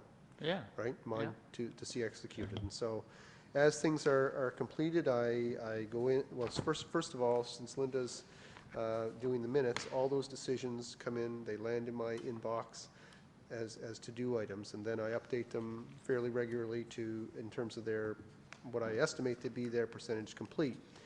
So what you see as far as the completed is largely what's been completed in the last month, what has come to fruition in the last month, and then I delete the other, let's say that's 4 pages of these 6 are items that are completed. There were 4 other pages I deleted that were things that were completed the month before. So it's sort of a rolling report. It's a rolling status report for you on the decisions of council. And yeah, some of them date back because not everything can be done real quickly. We're not in total control, or they're more challenging projects. And so the date they were initiated or identified by council stays there, but so does sort of hopefully when we get them done. And so how do I feel about it? That's the part of the job. I understand that's that. part of the job. I understand that, but it just seems. I mean, I look at it and I say, you know, every time that one of us make a motion or an ask, it's a lot. So I think what we as councillors have to be awfully careful sitting around here and making motion stuff. I find it perhaps a little bit easier for me to come in and talk to you in your office or make that phone call. Yeah, if it is something, if it's for information, that's absolutely the best, and I appreciate that you're a regular. If you have a question, you call and you ask, and that gets it moving along. You know, at least you can go back to your resident or whoever had the question. What this is, and Councillor Dennis mentioned this a couple of meetings ago, that we should have a list of what we achieve, and in fact, that is what this is. Yeah. This is the decisions that you as a corporate body make, the directions that you give, and the things that get completed are the things that have gotten done at your direction. I get that, but it keeps getting larger and larger and all, because the asks keep getting larger and larger and larger. And the more focused we can be, and I understand, like, you cannot block everything else out and just focus on 3 or 4 things. And everybody's motion or question is very important, and they're doing it because for the betterment of our community. But anyway, that's just my 2 questions. Thank you. Thank you. Councillor Ranger? And I don't want to seem like a dog with a bone. I really hate to. I'm still confused a bit. All hands on deck is not an initiative of the town, correct? It's the mayor's initiative. Great. So, but the development officer you just made a reference to is got the list of volunteers and is involved. So I'm puzzled. Are we doing it or are we not doing it? Because No, let me answer that. Can I just finish? Well, you can. But you Because asked the question. you mentioned the list of volunteers, and I've asked for that list of volunteers for Communities in Bloom. We've yet to see it because that would be invaluable to us as well. And for some reason, we just can't have access to that list. So, and I'm just wondering because, for example, the community cleanup, we had very few people from All Hands on Deck assisting us on the community. We only had 4 that volunteered, which is great. But I mean, I really feel if we had at least the ability to contact some of those 400 or 500 volunteers, that would be awesome for us to really do a super job. That's my first comment. My second comment, I'm wondering about the timing. I know when I made the motion originally, I thought sooner than later. We're now heading into October. Something like this is something you want to get people thinking maybe January, February. I'm wondering if we may lose momentum if we have a meeting in October and then when we're discussing for next year, if we might be better off to do something in January, February in anticipation. I know the Communities in Bloom, we always do our garden thing, and all our major initiatives usually be in February. In fact, it would be kind of nice to tag it onto that as well, but it was just a suggestion, something to think on. So those are just my only 2 comments. Okay, so number 1, Natalie didn't have it in the list. I thought you had the list. I thought Communities in Bloom had the list a long time ago. And Natalie had the list in the capacity of a volunteer that was putting together 2 or 3 teams for, I can't even remember what it was, because I just, here you go, and that was it. So it wasn't in the capacity of development officer. I can certainly give you that list. No problem. It's not a big deal. It's just I had a list, which inside that list was a bunch of people that said, don't hand over my information. And that's fine, but I think those are in red. Were they in red? Okay. Secondly, when you ask for the meeting in October, to be held in October, it depends what we're trying to accomplish. So my thinking is that there's, number one, there's still a ton of empty storefronts. Not that you can fill those just after having a meeting, but there's thoughts like, you know, what do you do next summer? Do you do all those vendors that could be doing things? And, you know, so do you give them that much time? And then when the Entrepreneurship Expo decided on late October, I thought, well, you know, it was, for me, perfect timing, because you go to the meeting and you say, you know what, we need this. So one of the things, for example, we're always reading about, gee, lobster capital, seafood capital, but you can't even get a lobster on the waterfront. It's so simple. So somebody goes to the meeting that you mentioned, and they say, gee, we need this. Then they go to the Entrepreneurship Expo the following week or a few days later, and they put together all the pieces for funding and what bylaws they have to go through and all those things, and then they have the winter to get that up and running. So for me, it was good. But I get what you're saying about losing momentum, and we don't want to do that. So, and I don't know how much time you have in the next couple of weeks to get together to set it up. Go ahead. Well, yeah, and I think I misunderstood. See, when I saw the CAO's all hands on deck, I was Yes. immediately thinking, I wasn't thinking in that context. So Yeah. what I asked for is exactly what you're doing on the 21st, and that's Yeah. good. Whereas the all hands Yeah. on deck was very similar to what Communities in Bloom has been doing, which is two different divergent groups. Yeah. So I think we're all on the same page on that now. So do you think that we can pull that together in 2 weeks, in 3 weeks? Because I say we, because it's not mine. Because we can change it. I'll send out an email and we can change the date if we have to, but we have to. It's tight, because you got to bear in mind October is a very hectic month. There are things. Every month has been hectic lately. November tends to be a more of a kind of a month in a way before the Christmas kerfuffle hits, and then of course once Christmas hits, you're dead, and then your January month. I don't know. I would just like to see really good attendance at it. I'd like to see a lot of good attention focused. And I'd like to see it like a neutral sort of a town hall kind of a thing where people can come in and really brainstorm. Absolutely, You know, and that's the big thing that we're looking at. And like me, we want to make sure that people aren't miscommunicating. Like, this is not a cleanup thing. It's a I like his report. We Yeah, gotta get past the fact that the different words were used. Yeah, So but we're on the but that's, same I think page. we're on the same page. Yeah. That's something we should sit down and chat about. Yeah. No, that's okay, but Natalie, what do you think? Because we're putting those two together, really, if you're gonna bounce one off another and have one help the other with the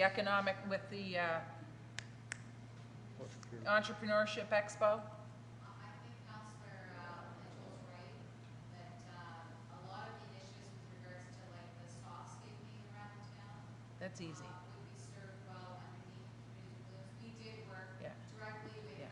Dave Swallows, Yeah. who is part of Community Blooms, and Dave Warner when Yeah. we did our projects to Yeah. make sure that everything was communicated accordingly, including the garden club. Yeah.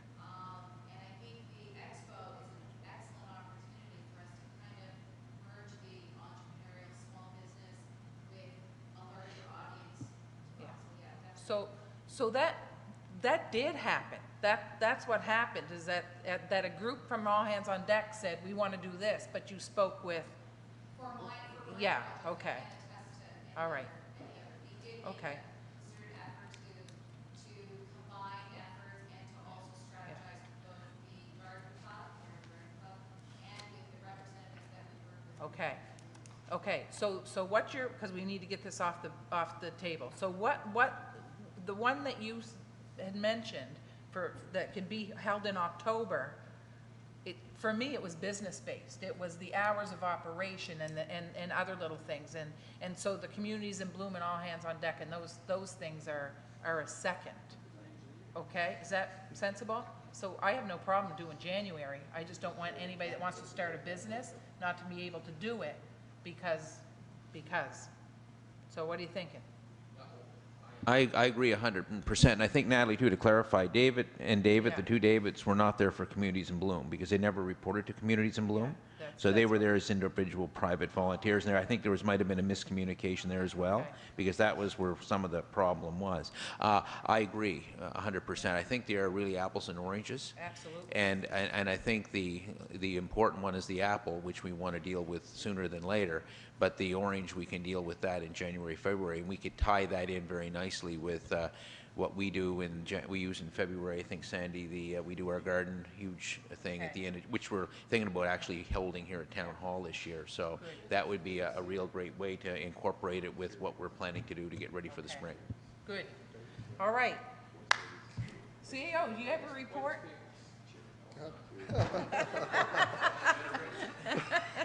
Go ahead. No, that's good. We got to get it off the books. The CAO report is attached, and we've talked about bits of it. It is in the words of the motions approved by council, so I take less responsibility for the words. But no, that is the status report. If you have any questions, I'd be happy to answer them now or later. We good? Okay. Fire Department report. Welcome, Chief. I forwarded my incidents report. You already have that. I'd like to add something to it. I want to talk about the 2014 recruitment. It was a success. Because of the recruitment, we gained 19 new members. Wow. Of those 19 new members, 6 of them are returns or transfers, and they're already trained, so that's really well. That's really good. It turned out really well. The course itself last night has 22 members because we have other fire departments. Speak close. We just can't hear. How's that? That's perfect. That's good. Start again, or? Nope. Okay. So last night, the course had actually 22 members on it, or 22 students on it. That's because we have a number of other fire departments getting involved also. So we did very, very well this season. I'm very happy with it. We're going to be able to get those trained up in about 7-8 months so that we can have active firefighters. 2 of the new members are actually joining as support members. I'm not sure if we're going to use that term for the whole time, but I'm going to develop a couple of positions for them so that they can help us out because they have skills we need. So they won't be fully active firefighters, but they will help us out in other ways. One of them has a degree in education, and she's done a lot of work, I guess, with international organizations, so she's got a lot of skills we could use. Excellent. So I'm very, very happy with that. The rest of the stuff is open for any questions. I know there's some questions about alarms. Yeah. Good. Councillor McIsaac? Thank you, Your Worship. Yes, Chief, it's quite a long report, and congratulations on the new members. Well done, that's right. Well job. There's 8 alarms here at 403 Main Street. Is there a reason why there's 8 call-outs in September 10th, 12th? It's right across the street here, the old courthouse. Is there a reason why there's so many? 8 of them? That's a lot of alarms. Yeah, it is. In buildings that aren't being used, especially with alarm systems in them, because of the code, they still have to have the alarm system in it. And what happens is it's not used, so therefore the dampness in the building gets heavy, the temperatures fluctuates up and down, and that causes havoc on the alarm systems. So we get a lot of false alarm systems from those buildings. Usually what happens is I'll get a report from either a PC or a fire inspector, one or the other, and when I find out about it, they'll tell me what they're doing about it, and we approach the person who owns the building and notify them of the problem. Right, and then they have to take corrective measures, and that's what's happening with that building right now. They're changing all the detectors. Okay, so my question, I'll switch over to the CEO, but he's gone. He'll be right back. Do you know if there's a charge or a cost for these call-outs after so many call-outs? Or if not, what's your take on it? You think there should be? There isn't a charge. We don't charge anybody right now on the term nuisance alarms. We don't really do that here. I have seen it in other locations, other fire departments and stuff, and there's goods and bads about it, depending upon how people take it. As an example, if we have nuisance alarms and we have a bylaw on it, every time we go to one after, let's say, 3 nuisance alarms comes in, we start charging them. What happens? But you still go, right? Oh, we have to go. We have Yes, to go by that's by right. law. Okay, We okay. still have to go. Okay. And the problem with that is if we're going to ticket someone for a nuisance alarm, we have to do it with everybody because it'd be a bylaw. And when you have elderly people, as an example, who put an alarm system in their house because somebody comes along and signs or sells them one and installs it for them, they know nothing about it, then you start having problems with it. You're actually giving the ticket to the property owner. And that causes issues with a lot of, elderly people and stuff because they just don't understand it, right? Okay, but on this 403 Main Street, they are going to look after it. Oh, yes, they're looking after it right now. They're supposed to change all the detectors, and my fire inspector told me he's going to keep me abreast of what's going on and how it's going. Great, thank you. CAO's here. Jeff, do you know if we have a policy in place for false alarms, like or call out? There's eight alarm call outs on 403 Main Street. That's the old courthouse across the street now. If an alarm goes off, they go anyway. But this, regardless if it's a false alarm or what, they still go. But this here is a little, it's kind of ridiculous. 8 times in a matter of days and weeks. Do we have a policy, do you know? We don't. We don't. No. Do you think it's worth looking at, or something should be discussed, I suppose? I think we should look into it further before we make it. I'd like to look into it Yeah, further yeah, before I yeah. give you an opinion on that. Yes, okay. This is obviously an issue. Okay. But is it a recent and sort of acute issue, or do we have a broader chronic problem with false alarms, both in the fire service and the police? I'd like to investigate that. I was just thinking, along down the road, people building new infrastructure buildings, whatever, that they could put sort of a system in that doesn't do that unless there's something that is going to set it off, like a real alarm that would go off because of a fire or whatever it is. But this here is because of the humidity or whatever. There must be other things out on the market, I guess. I don't know. Maybe it's something that it could be looked at to save a lot of this time and energy. Okay. Okay, great, thanks. Councillor Dennis? Congratulations, Chief, on your recruits. I was just wondering about your recruits. Were you able to get some young men and women as recruits, like in 20, 30-year-olds? Yes, a mixture. Oh, yes. Yes, I'd like to have seen more diversity, more females, visible minorities, but we didn't get as many as I would have liked, but it still worked out pretty good. We still have a lot of new members, right? Some of them are young. Some of them are very healthy and wanting to run into the fires right away, but we have to hold them back. Others are there. They're older, more mature, who are going to sit back and take the training first, so. That's good. Thank So you. was that all your recruits last? Councillor Mooney and I popped in just to say hi. Was that with the recruits in the room last night?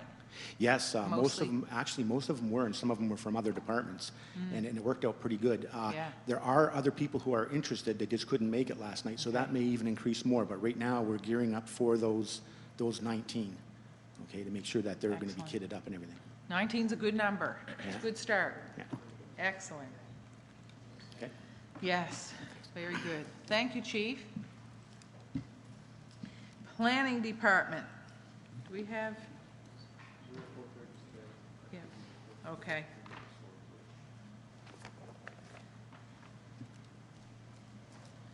Operational Services. Any questions for our engineer? The engineer's report. I think we covered most of it. Councillor McIsaac? Thank you, Your Worship. Perhaps the engineer probably answered this, but Jeff, I asked you a question yesterday regarding the engineer about the loose pipe down at the treatment plant. Did you, okay. Dave, is there any information on the contract, awarding of the contract for the loose pipe down at the treatment plant down in the south end area?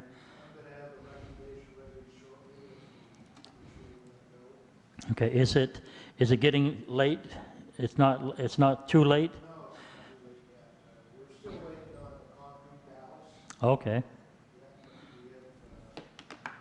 We have some of them constructed, but there's a total of 80 of them. okay. Do you have any concerns of the way it's being running now and operating now? The plant itself, it's just free flowing out of there right now? Is it still going through the pipe? It's still flowing through the pipe. It's just not anchored down. So it's still going out in the channel. Okay, because I was down for a walk there not too long ago. Now, does the catch basin that's right at the edge of the water's edge, right alongside the pathway, that was sort of overflowing, that does that all the time? Heavy rains. Okay, that's what that does there. One more question. The light the naphtha light that lights all the time, from the fumes, whatever, is that working properly? Do you know? I don't know offhand. Sometimes we have problems. Problems like in what way? Is it old? Does it need to be updated or? Sometimes we lose the flame. Okay. Yeah, because yeah, okay, yeah, it burns off the methane, yeah, because sometimes it sounds like a gun going off. I can hear it in my house, right? It pops really, really loud down there, so I was just wondering, I said, if that's popping that many times, it's lighting or not lighting or lighting or not lighting, so usually when it pops, it's not lighting, is that what it is? Okay, okay. Thank you, Dave. Thank you, CEO. Councillor Dawes? Thank you, Your Worship. This is a combination of, my questions are a combination of both 6D and 10D. So they're both for you and for the CEO, well, maybe the CEO. 10D is seasonal readiness. But I also wanted to ask you, sir, whether a few things are in your budget for this year. I spent some time with the team leader of the South End Cooperative Group under the All Hands on Deck initiative. And the buzz, everyone's talking about Christmas. They're in the middle of decorating for Halloween down there, but they're also thinking of Christmas at the same time. Now, in the South End Playground, is there already money in the budget, or has there already been money allocated in the budget for brackets on the light fixtures, on the light posts that are being installed down at South End? I know that the power is there. What they're looking for is how are they going to plug in the reeds on the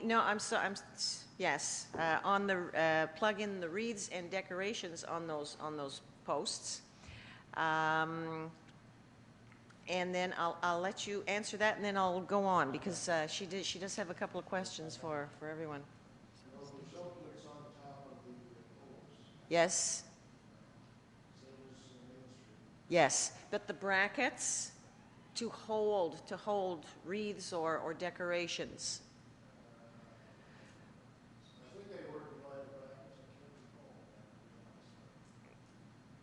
I'm sorry, they were ordered?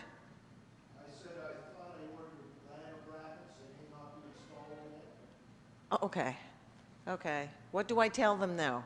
Are they going to have them for Christmas, or? Yes, they're going to be same brackets as Main Street, but are they going to put their hopes up to see them up this Christmas? That's what their question is.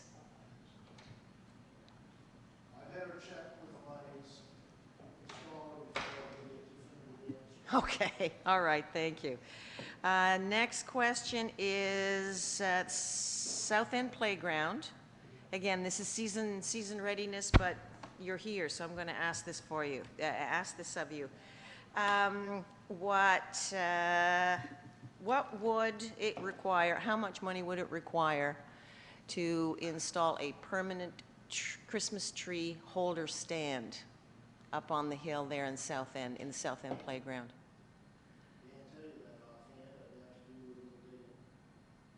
Speaking of digging, are the electric wires also going to be underground in the playground, in the South End Playground for the lights?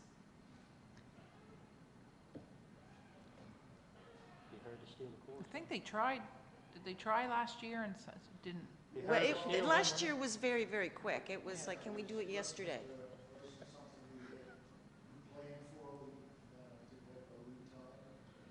How much lead time would you need?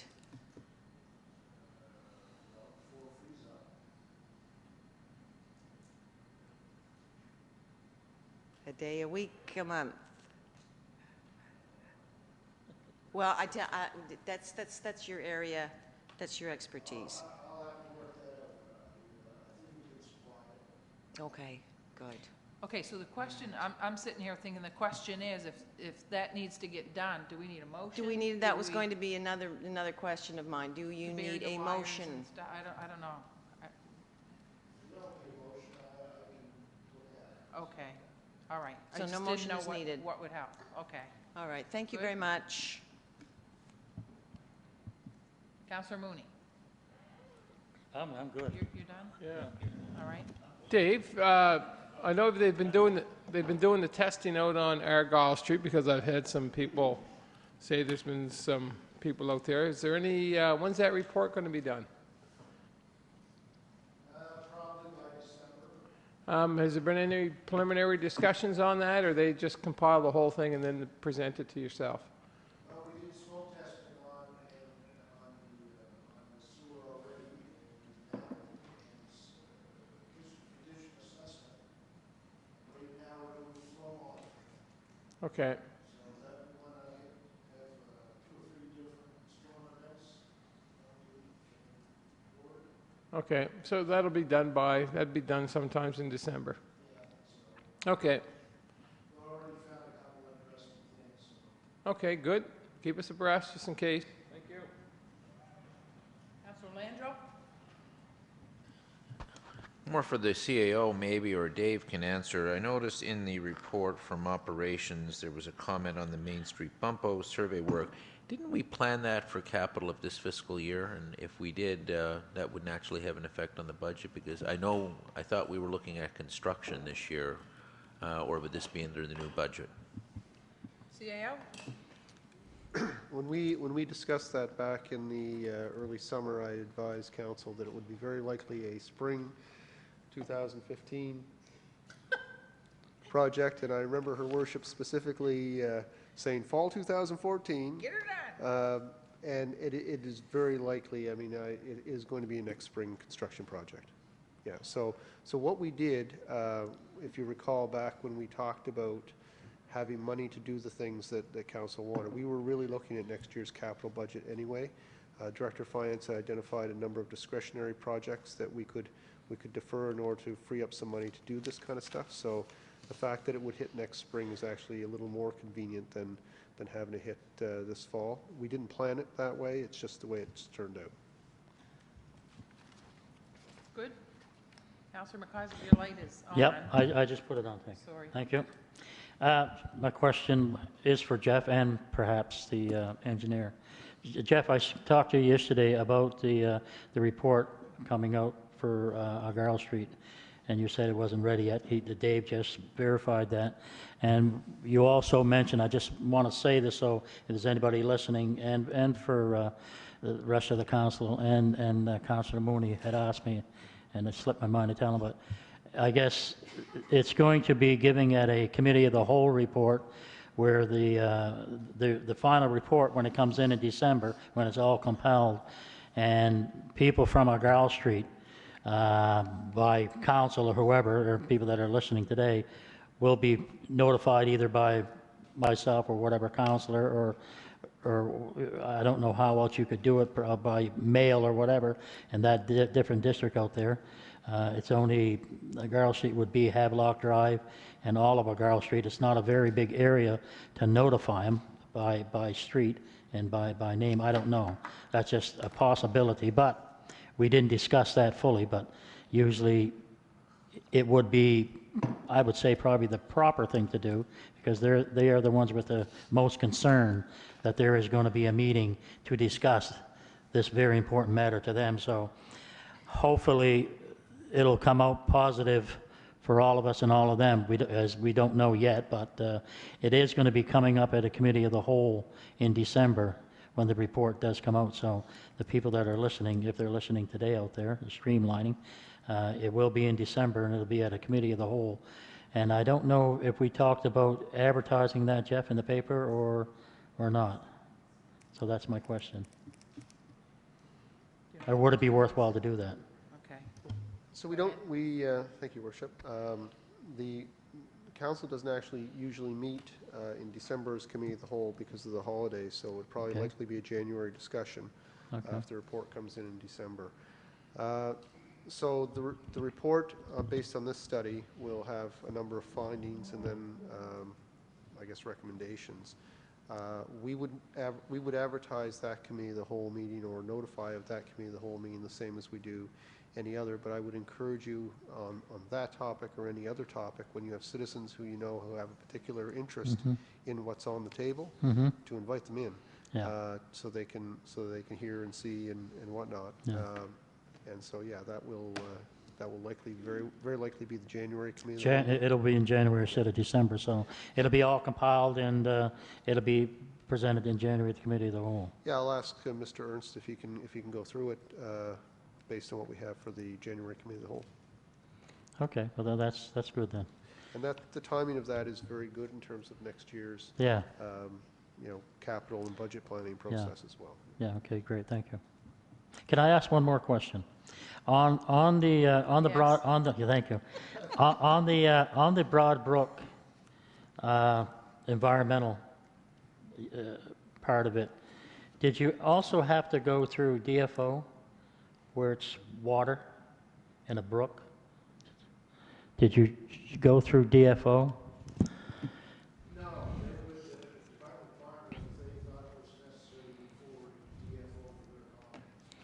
But they didn't think it was. Okay. Okay. And they didn't think that the equipment they wanted you would have to pretty much build a road to go and haul the debris out of there. Is that probably what we're saying? That's one of the stipulations. That they wanted? Yes. And that's quite costly. Yeah. Okay, great, thanks. Councillor Landry? Well, I'm curious about that, and again, I hate to drag this stuff out. Am I reading this right? Department of Environment, we're dredging a brook, correct? Help me out with this senior moment. We're proposing, so we're going to go in and we're going to move the dirt out of a brook, right? This is dirt that healthy water runs through, things that you grow plants in, stuff like that. It's not polluted, we're aware of. It is no pollution going in there of any amount that we're aware of. I mean, I've been down to Broad Brook and there's some stuff there, but it's not too bad. Little ducks are swimming around in it. So they're saying, so is Department of Environment saying that this stuff is toxic, that we've got to move it out to some place? Is that what they're saying? Is there something about this that we don't know about? Because to me, it doesn't make sense. If you're hauling material out of a brook, to me, it would be the healthiest soil going to put into gardens. I mean, I'm thinking, what on earth is going on there? Is there something that we don't know is happening in Requirements for wetlands and streams, so they're very touchy these days about anybody doing any work in streams and on wetlands. So basically, they sent our application back and said, we submitted with all this other additional information, specifically, how are you going to do this? What sections are you going to do? State them out, take pictures, we submit. So this is coming from a bureaucrat probably in Halifax. Local. So well, to me, I'm sorry, but I think we should do a little bit more digging on that rather than rolling over on this one. I mean, this is something. We're going to resubmit a more limited application, I guess. I mean, this was a huge issue with the flooding down on Argyle Street. I mean, this was basically the main problem. We've had issues where that water has literally gone up almost to roadside because of that area, because of the amount of water that's going through Broad Brook. So on one hand, and I really question the judgment. I mean, you get some bureaucrat who's saying that we've got to spend hundreds of thousands of dollars building a road, building all this stuff. To me, and this is the part I don't understand, we're going to be bringing in foreign soil, gravel, that's not indigenous to the Broad Brook to build a road to Broad Brook to haul out soil that's in Broad Brook now.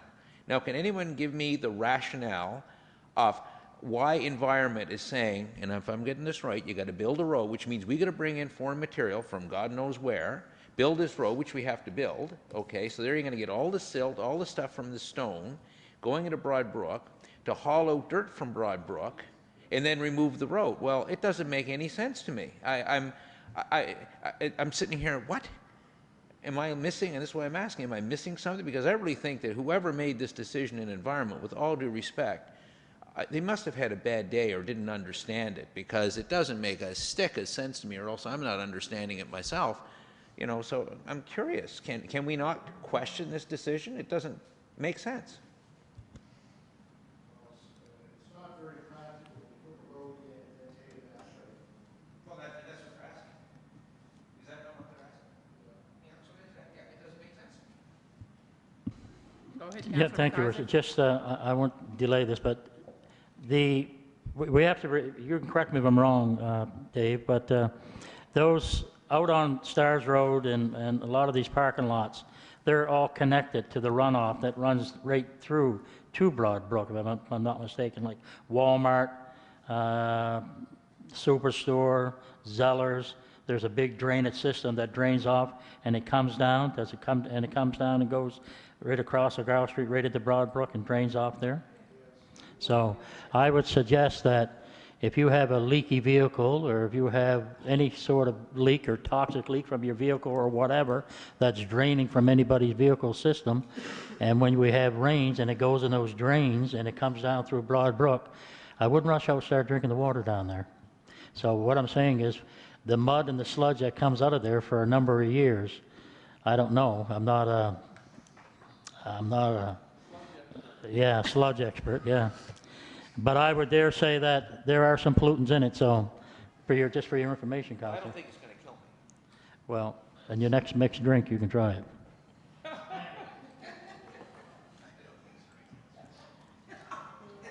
On a scale of 1 to 10, Dave, did that help? Oh, we're good to go.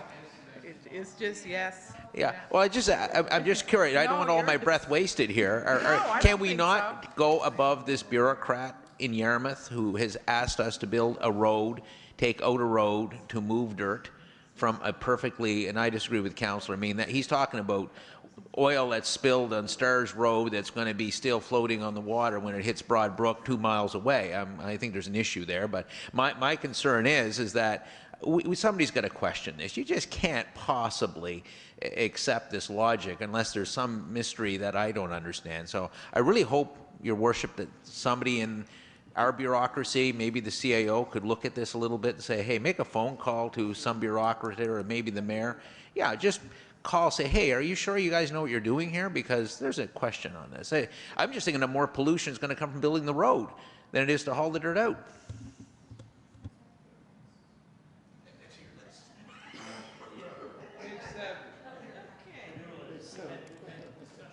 Yeah, well, let me just jot it down.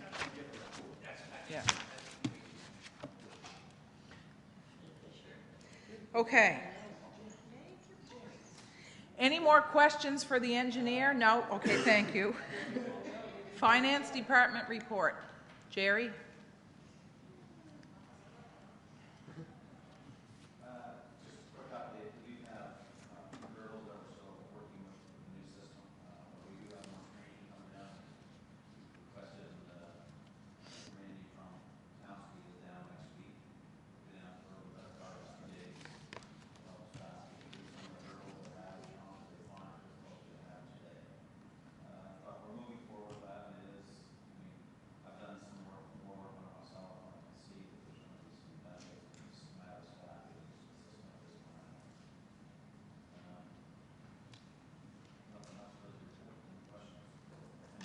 We're good?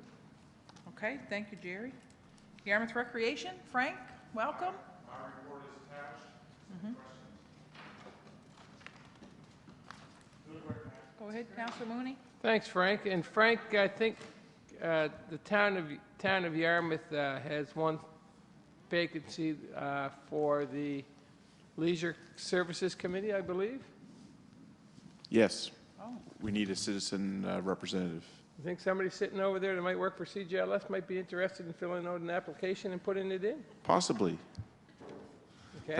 That was some recent discussion that we had, but he hasn't been officially approached yet. Okay. I'll put him on notice, but I know 10 or 15 years ago, or maybe a touch longer, we had Wayne Norman on the Yarmouth Recreation at that time, and he was a very, very valuable asset, not only in communication aspects, but his general love in sports in the Yarmouth area. And I know Kevin's taken on the responsibility of, he's Yarmouth sports guy now at our local radio station. I know he loves the job, and I hope he will fill out an application to join the Leisure Services Committee. I've got a meeting with Kevin tomorrow, so I'll add that onto the agenda. Good, thank you very much, Frank. Councillor Dawes? Thank you, Your Worship. Frank, have you seen an increase over the years now? How long have you been? It'll be 10 years in February that I've been in Yarmouth. Over these last 10 years, have you seen an increase in the usage of our parks, like family-wise? Are there more families? Are there more little toddlers there? More seniors? I know there are a lot of 50-plus events going on, and there are a lot of picnics you put up. You arrange for many fun events too. I have seen an increase in the amount of walkers, strollers, cyclists. I think some of the work that we're doing in trying to promote physical activity is hitting home, and it's not only us, it's also healthcare providers and schools, and it seems like it's becoming more of everyday life. Yes. I'm very aware of the role that many healthcare providers play in our community. I sit on a couple of committees and boards that are engaged in that. And the reason that I'm asking this is because, again, I'm coming in through back and side doors. I would hope that we have money in the budget if we could strongly consider making our hardware, our furniture, especially in Beacon Park. Beacon Park is very, very popular, is it not? Yeah, it's one of Yarmouth's greatest parks. Yeah. Now, I've attended a number of events there this spring and summer and early fall. And I see the same thing over again. I see many little toddlers having a great time. And I also see all ages that are physically challenged.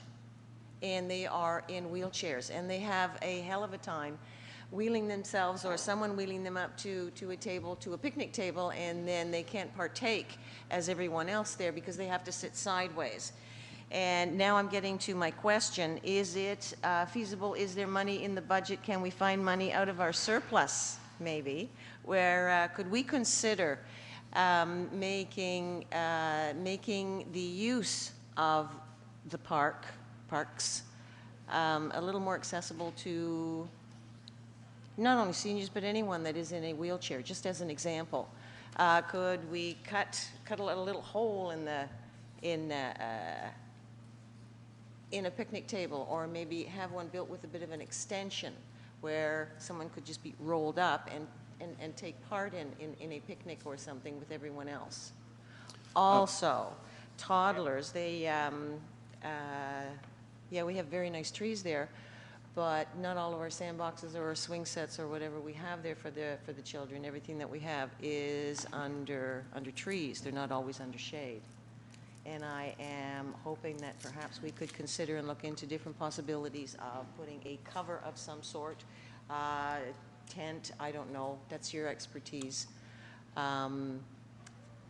over certainly maybe a couple of tables, maybe a wherever the children play, to not have them sit in the grueling sun. with stress on the sun rays, not the temperatures. And if it is possible, do you require now I'm looking at the CAO, do you require a motion? You need to answer the question first. Yes. Okay. I guess the parks, the public parks are not under the Recreation Department. They're under Public Works with Dave's department. So, So I'm but going I back to think 6D. there has been some discussion around putting together a park plan that I would be glad to be part of. Okay. I think we had prior discussion about that at another council meeting. So I guess the one thing I can comment on is that's always a dilemma when you're looking at making changes in parks or putting pedways in for accessibility, is that usually when you have to do that, you have to affect green spaces, and that's what people want to see in green spaces if you're looking at making areas more accessible.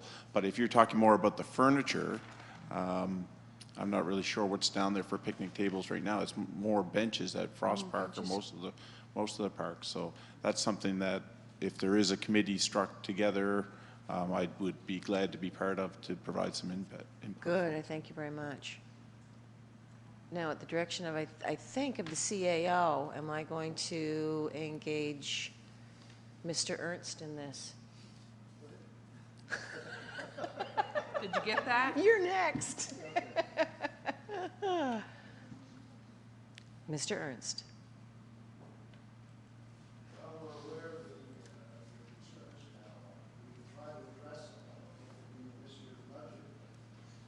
We have a surplus. We have lots of money. We're Oh, floating. my dear. No. It's for a good cause.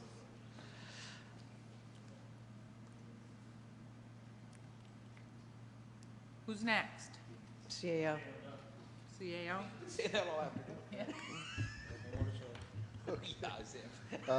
That was good for you, wasn't it, Dave? It was short. Yeah, so in our planning process for excuse me, for next year's budget, if you want to refer accessible park and street furniture, perhaps, to next year's budget process, make a motion here, and then it shows up in my report, and it gets on Jerry's list for the budget process.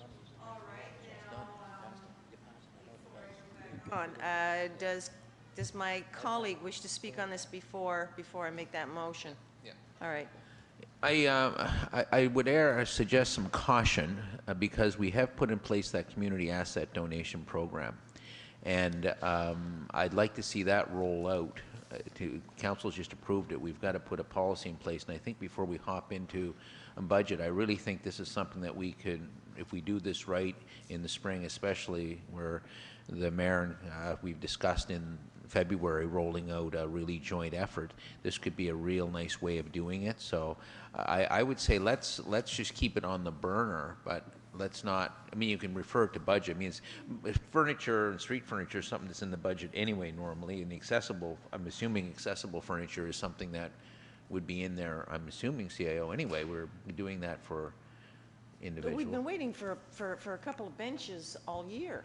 Well, that's common in some cases, but So sometimes yes, I will definitely refer it to budget, if nothing else. Okay, go ahead, Councillor. Thank you, Your Worship. Well, I am done, but my question's for you. Is it about this? Don't you want to do this? It in is. committee? It's about benches and stuff, so. Councillor Langell, the Communities in Bloom has taken upon the good work of doing charitable grants for, like myself, I might want to put a bench or a table or whatever. Do you have any books on benches, tables, that a person could look at, such as myself or anybody else? And if you do, do they come into the town? Is there a place where they can look at this to make a donation, say, I'd like to have this bench, and I would like to put it perhaps here, there, or whatever? And if I could know that, and other people could know that, it would be very beneficial to me and probably other people. Go ahead, Councillor. Thank you very much, Your Worship. Yes, a couple of points, a couple of mini answers on that one. Number one, the CAO has advised that our our GIS lady up top, is doing already a street inventory of where our cans, benches, et cetera, are in town. So that's our first step, is to see what our inventory is now and where the gaps are. Secondly, Communities in Bloom would be meeting next week. A number of us were at the national conference over in PEI. There were some really good literature that I know Councillor Mooney and I went through, and we are going to be putting together like a wish list kind of a thing, like a wish book, and these are the sorts of things that we're suggesting that we would like to use so that we have consistency. I think in all of the towns that I visited, and I know many of you have, you don't want a whole variety of benches, you don't want a whole variety of cans, you want, this is the format we're going to follow, this is where the sign goes. So that's all part of the community asset donation program that we've rolled out. So hopefully by November, Council, we will have in place this little recommendations. This is what we have in mind. We already have the cans, for example, the garbage receptacles. We already have a design in place already for that. The benches we kind of are doing now. It's just a matter of checking with our engineer to make sure he wants to continue on that track. Don't turn that off yet. Yeah. Because we have to, I'm looking at Natalie too, we need to make sure that we're in keeping with our branding, Yes. the streetscape and everything like that, number one. So Exactly. that's on the thing. So it won't be in willy-nilly. Definitely but not. We but- want that consistency in that Yeah. look. And that's what we need to find out what the look is, and that's Okay. where this is all so Good. important to the All right. whole thing. And secondly, because the All Hands on Deck has money, but it's gonna go into your thing. And the It goes only in community thing I asset will say program. is that there were two people that said, I specifically I want to put in a bench, and another person said another thing. So I'll just Yeah, give you the yeah, list we'll of just what they know. want. Exactly. And We you should- can. Yeah, you and can the start CAO that is setting off up with an that money. account for the community asset program Good. that'll be in place, so Good that place for people like Councillor McIsaac here, when he makes his donation, will gladly accept it. Exactly. Okay, so to move on, That's all very nice, but benches have nothing to do with, no, we're talking about money. We're talking about the money part. yes.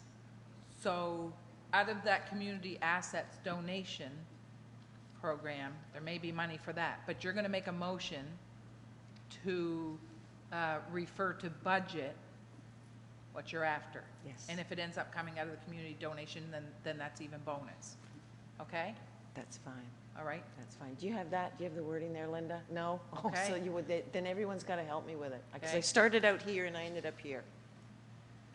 So the motion would be to refer to budget, Accessible furniture, yes. that's it, accessible Yes. furniture. Yeah, I Mhm. couldn't figure the And word. also, Good? overhead coverings for toddlers. Okay, And, you know, even some, for seniors. okay, At that seniors lunch, seniors Yes. picnic, it was a beautiful day, absolutely beautiful day, but there were some seniors there that even under their caps, they did find it strenuous, okay. the sun, so, and I've heard All right. that more than a few times if they had a tent of some sort or if anything was covered. Umbrella. So incorporate that in the wording too, please, Linda. Thank Okay. you very All much. in there, okay? Can I have a seconder? Moved and seconded. Any discussion? Questions been called? All those in favor? Aye. Contrary? Motion carried. Any more questions for Frank? Oh, he can come back. You want your light on? You got another question? Okay.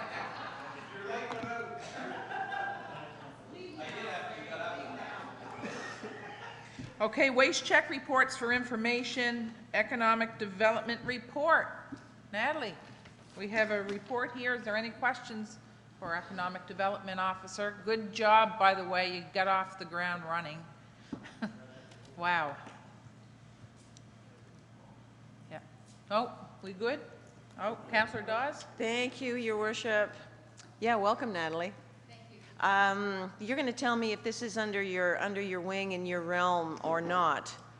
This may just be FYI, and it's going to, and maybe we can pass it on elsewhere. But something that a number of our visitors that came this year on the Nova Star, 3, 4, I don't remember, of them, they have GPSs, and they told us that the GPS takes them, as soon as they drive out of the Ferry Terminal lot there, they put in Halifax, and it bypasses our downtown Main Street. Boom. It takes everyone straight up Forest Street, all the way up to Haley, completely bypasses downtown Yarmouth. Me being from Missouri, I got in my car and I drove in and came out of the Ferry Terminal area as though I had just arrived as a tourist, and I put in Halifax. Took me straight up Forest Street. I turned around, I went back again, and that GPS, she kept saying she was going to redirect, She tried to get me onto Cliff Street so bad. She did not want me on Main Street, and Main Street is not Main Street either. It's not even Highway 1, it's Evangeline on the GPS. And so it just kept telling me, no, turn right. And the only way that the GPS would take me down Main Street, downtown Yarmouth, is if I put in Digby or Sanford or anything at the end of Main Street. So there you go. You can answer that, but my answer, you know what my answer would be, in all honesty? Yeah? If I'm in any town and I want to go somewhere else, they better give me the shortest route. The shortest route's Forest Street. Yes. Don't take me through your Main Street, because I just don't want to go. Yes. Natalie? But that is how the technology works. You've got to put in, like Maggie's smart. So if you put direct route, it'll take you the direct route, which is Forest Street. Yeah. Versus if you want to see places of interest, then that would give you another route. So it's just the way that the software works. So somebody just fell for Danny. It's a first. Finally. We'll celebrate it. Sorry, Natalie. But I think that's an interesting point that Councillor. Does all of council want to join down there? No. No? He spends more time away from the table than at it, so it's okay. Yeah. I think this obviously doesn't interest him, so you go ahead. Go ahead. I think it's an interesting point that you make, though, because that's something that I could discuss with Yasta, Neil McKenzie, because we can establish a navigation path. That's great. And then ensure that the points of interests, perhaps as a secondary category. So I don't know what the triggers are, but if you'd like, I could investigate that and come back to council on that. Especially after we put so much time and effort and money into those beautiful downtown here signs that we've put everywhere in time for the ship to come in. I understand, I know, I put into my GPS also, avoid the side roads, avoid toll, get me there as fast as possible. Or we can dress as lobsters. Well, if they want to go downtown, see, the sign's right at the top of the thing. If they want to go downtown, the sign's there. In both areas. It's at the Ferry Terminal and it's as you, Forest and Main, so. Yeah, but we have seen a lot of cars, they just get off and go boom. Yeah. If we could just get their GPS to turn left at the top of the hill, and maybe they'll stay, maybe even if it's just for a coffee or a lobster roll before they head up the 101 or the 103. That was all. Thank you very much. Good.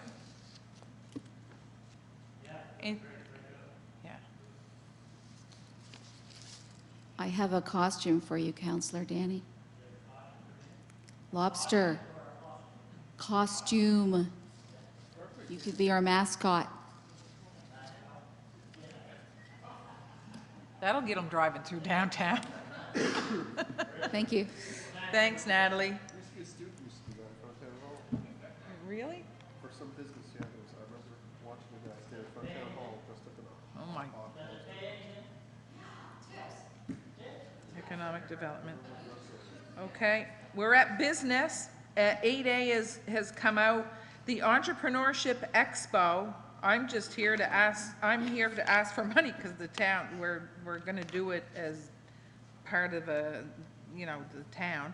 So I'm looking for $500 to help be part of sponsoring the Entrepreneurship Expo. No, January. January. Okay. No, I won't. Okay, moved. Who seconded it? Moved and seconded. Any discussion? Question's been called. All those in favor? Aye. Contrary. Motion carried. Trapping. I don't know what that is. Is that UCAO? Go ahead. Yep. No, it actually is not. We do have a bylaw that prohibits trapping within the town of Yarmouth, but I did have actually, a member of our staff approached me based on a number of complaints or concerns that he had known of, and some other people have verified this is an issue. He was interested in whether or not the town would consider permitting live trapping of raccoons in the town, and if so, then what we would need to do would be look at a bylaw amendment, and if you're in agreement to permit that, we'll work on the amendment. Go ahead.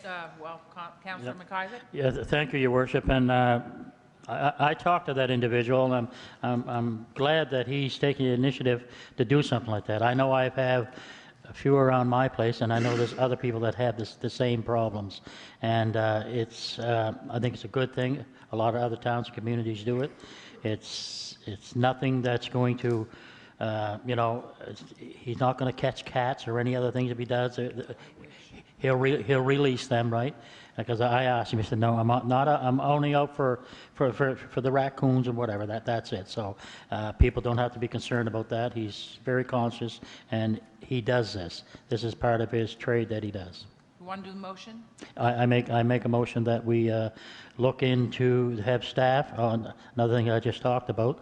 But you said we already have a bylaw that prohibits it. CAO. Is okay? So you'd want a motion to direct staff to bring forward an amendment. To bring forth an amendment. That's my motion. So moved. Can I have a seconder? Second by the deputy. Question's been called. All those in favor? Aye. Contrary? Motion carried. I had 3 on my deck. I'm right on Chestnut Street, and one of them, his face was half eaten. I said, that climbs up in a baby carriage, we're in trouble. Okay. Anything else on that? We're good? You good? Oh, yeah.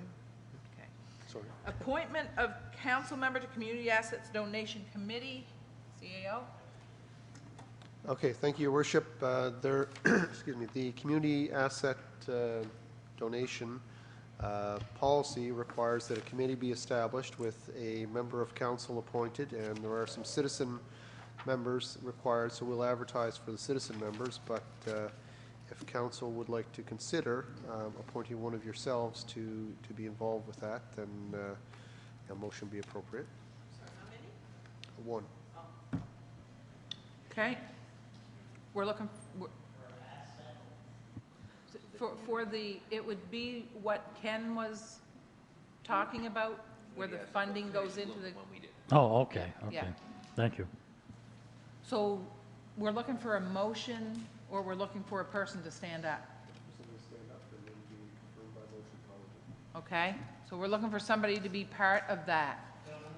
Okay, you want to do that? Is that what this means? Well, I think actually, me being on communities and doing my papers, it'd be a natural fit anyway. Yeah, definitely. Yeah. Yeah, exactly. Okay, so moved and seconded. Any more discussion? Question's been called. All those in favor? Aye. Contrary? Motion carried. Thank you, Councillor. Confirm select liaison committee member for the REN. Okay, go ahead, CAO. It's me right now. Yeah, thank you, Your Worship. So the liaison and Oversight Committee met this week. Monday. Met Monday for the first time, and one of the things that was requested from the REN in terms of the setting up of the committee was a confirmation of the municipal appointees. So it would be appropriate, as Your Worship, you mentioned, you are the current appointee, and so a motion would be appropriate to confirm the selection or to do otherwise. Okay. Go ahead. Thank you, Your Worship. I would then make the motion to remain with Mayor Mood being the liaison member on that committee. Do you want to stay on it? Yeah, I'll stay. I'll Fine. stay. Fine, I'll make that motion. Someone will second it. Okay. Moved and seconded. Question? Go ahead. Is there any other counselor that wants to take it? I'll just ask that question. Yep. Since Anybody nobody else asked want it. I'm not interested. I'll No, probably no, do. good question. Okay, thank you. No, we had, we had a long discussion on that. The deal right now is the continuity thing, and, yeah, just to get us up, we're not even really up and running yet. But it really was, and I gotta say, but you always send an email out from what happens at each meeting. You've done that, you just did that this week. Yes, Yeah, I'm not perfect at that. yeah. Well, you better get perfect, no, I'm just No, that's good. Okay, question's been called, all those in favor? Aye. Contrary, motion carried. Okay, correspondence for action, Western Counties Regional Library request for presentation. Where are we on that? Please accept a review of the whole Thursday. Should you accept my representative on regional library services? They want to soften this up, and that's just for more money in January. Okay, so my question is, do we need a presentation? They asked for one. Well, I know they're asking, I'm just asking. Motion we accept the regional library request for presentation in November. Okay, moved and seconded. Question's been called. All those in favor? Contrary? Motion carried. Municipal Awareness Week. Okay, so are we going to do something on this? October 20th to 26th. All kinds of ideas here. Anything anybody wants to bite on? Guess not. UNSM Greener Economic Strategy. That's for information, thank you. It just says for action, so I just didn't realize.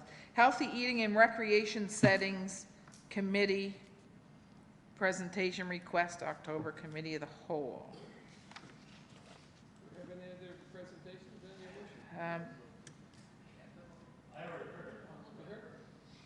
motion? I thought I did too. Frank, do you? Not the same one? Phase two. Well, it was the first time was just, they were just forming, they wanted feedback, so now they have something in place. All right, then I so moved we. Can you have a salad and a hot dog? Okay. Counselor Dawes, moved the invitation. Do we have a seconder? Second. Moved and seconded. Question's been called. All those in favor? Aye. Contrary? Motion carried. Healthy Eating and Recreation. Yarmouth County Museum re-grant increase. CAO, do you want to? We discussed that, I think. Or, no, we didn't. There I am here. Okay, sorry, Counselor, go ahead. That's okay. This usually comes before us at finance, doesn't it, CAO, around January, February? At Yarmouth County Museum regards to grant increase. They're asking now for the increase for next year?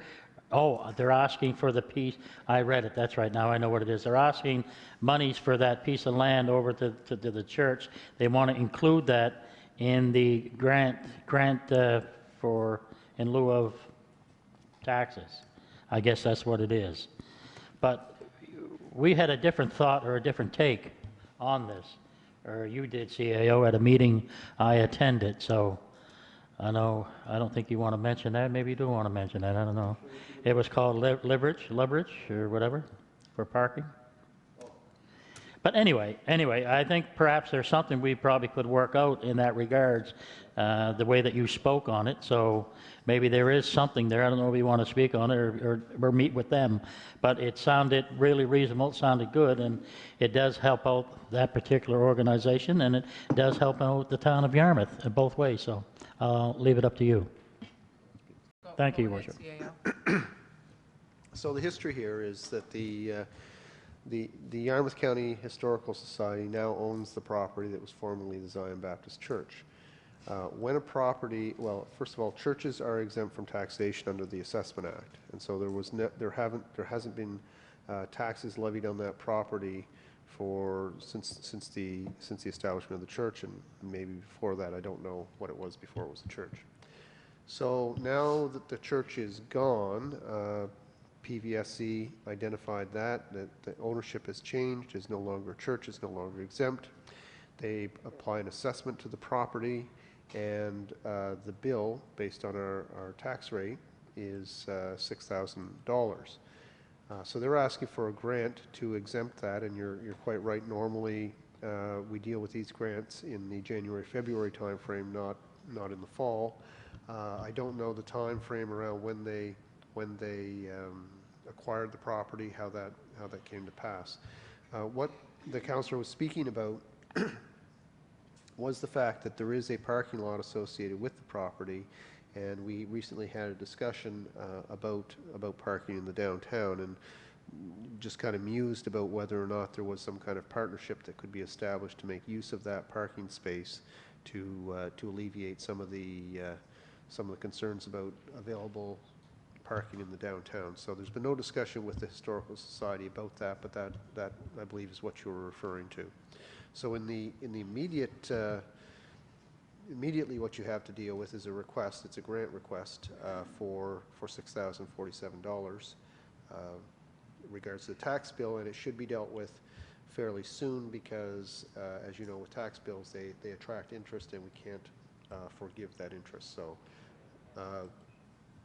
that's for your consideration.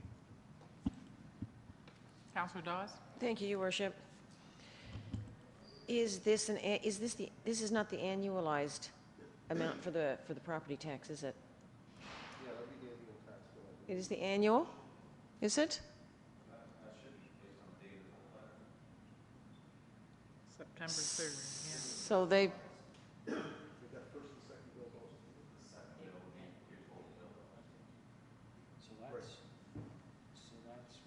That's just for the portion of the year, Jerry? That should be the annual amount. I have to check the system to make sure. Would Based on the time of letter. it might know what? It's a piece of vacant land. It was assessed just recently. So I haven't. Yeah, Yeah, the the parking whole lot and where lot. the church was. The green, the whole piece. Yeah, okay, go ahead. So as much as I feel I can appreciate their dilemma and the squeeze. But I would like to know first of all, and I know it needs to be paid, but I'd like to know first of all, is that for the year? Is that for 6 months? And they are going to be. It is going to change because it's a lot. There is no building on it. There is no church on it. And if there is going to be any amount that's going to be coming back to them, I would like to know. And where would that go to? Would that then come back to us? I feel for them. But I also feel for any person who buys a property with a building on it, there are taxes to be paid. So my heart's torn. So did you have a question for Jerry? Yes, Jerry, Can you find that, Jer?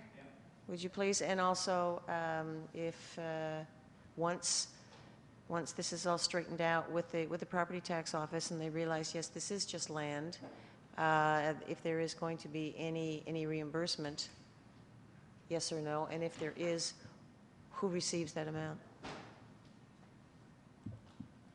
Gonna let him look that up. Yeah. Okay? I'm gonna let All him right. look that up. Jerry, just wave when you're done. Councillor Langeau? Okay, a history lesson here. What we've done here is we've done a tax grab. They've not, basically, and I hate to be crass, but that's what we've got. The church ceased to exist on December 31st, 2013, because up until that date in the entire history of the church, it never paid any taxes, because taxes in the town of Yarmouth are exempt from taxation. I would suggest that in our budget considerations, I somehow doubt, and something else I'd like to know if we're going to be digging up figures, did we budget in revenue for this piece of property in our 2013-14 budget? I would suggest we didn't, because we never would have, because simply the property has never been taxed. But because it ceased to exist, what we have before us is a number that would logically come up, because from that date until the date of this bill, that $6,000 and change is money that should be paid to the town because it's no longer used as a church when it ceased to exist. To me, the money doesn't exist and probably never existed. It was just an amount, and the CAO or Jerry can comment on this one. We're basically asking, can they be forgiven from the tax? And I think that's a very reasonable request. I don't think we're going to be out any money, because I don't think we actually budgeted for it, and are kind of caught in a vacuum here. You know, and that's where I'm kind of coming from. So if we're going to be digging up information on the time period, which I suggest it is from January 1, 2014 to the date of bill, I would also like to know, and secondary point, okay, if this is the case, is it fair for the church to come up with is it fair for the Historical Society to come up with this sum of money, when in reality they're caught in this vacuum? The second thing is this is a huge chunk of land. Here we are trying to encourage downtown development. We're trying to work in development. To me, the logical approach is just let this aside. Let staff negotiate or have a discussion with the museum, because the reality is that parking lot is not going to be used heavily by the museum. The museum is a seasonal activity. I live across the museum. Their own parking lot, which only holds about maybe a half a dozen cars, isn't even filled, let alone this massive piece of property that they've acquired now from the former Zion Baptist Church. So to me, it's logical that we should be working with the museum to see how we can use that parking area for possible parking for downtown employees, which has been a huge sore point of ours, parking in prime lots, so as to free up other parking spots for customers coming into our downtown. So, you know, I like the request, and I really think we can negotiate. I think the only motion I would like to make at this time, and here's, throw it out and see what you think, I'd like to make a motion that staff enter into discussions with Yarmouth Historical Society to see what alternatives could be worked for that land and taxation, with the understanding that no interest will accrue on this bill until such time that this matter has been resolved. We can't do that? Okay. Not the last part with the... Okay, so I'll just stop, period. But I think staff needs to have a discussion with, and come back with a recommendation to us as to how we should deal with this. Because I think, and I think Deputy Mayor was kind of alluding to it too, I think we can discuss this, and I think a very amiable solution can be made on this one. Okay. That's my motion. All right. Moved and seconded. So from where I sit, and it's the same, I'll take the unpopular stance, but if we look at our priorities and we absolutely are sticking by those, number one says increase the tax base. Okay, and it is also open and inviting. So if we can work, we need parking. We need parking, but we also need tax. We just can't give away and give away and give away. So anyway, I've got no problem with that motion, and they can take a peek. Let me just, okay, question's been called. All those in favor? Aye. Contrary? Motion carried. All right. Royal Canadian Legion Poppy Campaign. That's for, we'd like to count on your continued support. We always do that. Do you need a motion for that, even though we always do it? I don't think so. No, we're good. What's that? Oh, sorry. You just want to make a motion that the Yarmouth Town Council support the Poppy campaign with the purchase of 2 wreaths, one for the Mariner Center and one for the cenotaph ceremonies on Remembrance Day. So moved, seconded, discussion? I just asked if you needed a motion. Yeah, we, I said no. yeah, I said no, and then Jeff said, yeah, we do. Yeah. Nope, we're, okay. Question's been called. All those in favor? Aye. Contrary? Motion carried. Municipality of Barrington Hospital parking fees. Go ahead. I'd like to make a motion that delegates to UNSM from the town of Yarmouth support the resolution as submitted by Barrington. Second. I gotta read it. What is it? I probably read it like a week ago.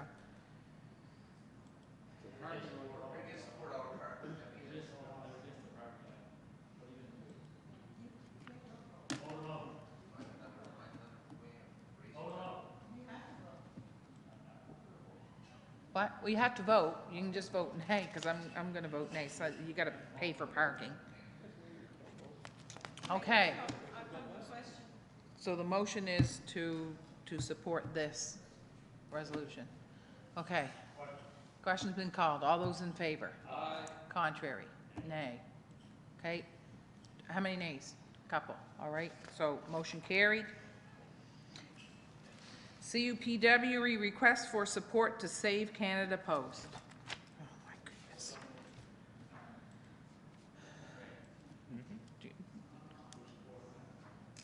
Pardon me?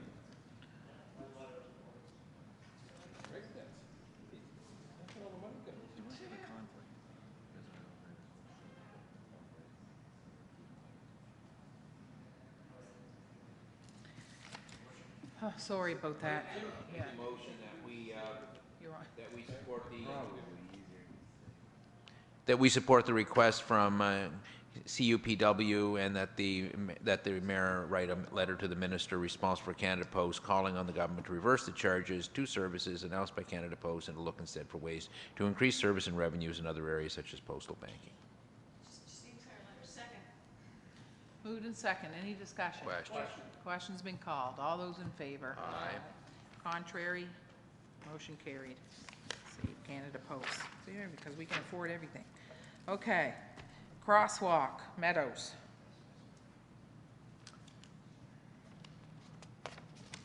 Okay.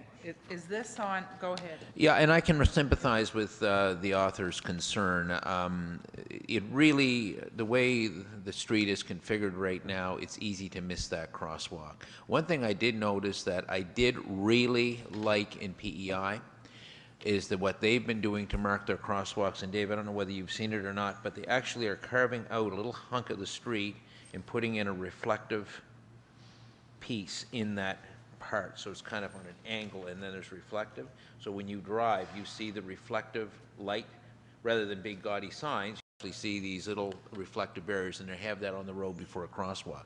It's a really, really nice way of doing it because you know there's something there, and just as a supplementary idea. But I really think I think I'd like to make a motion that we refer to this to the Traffic Authority for consideration.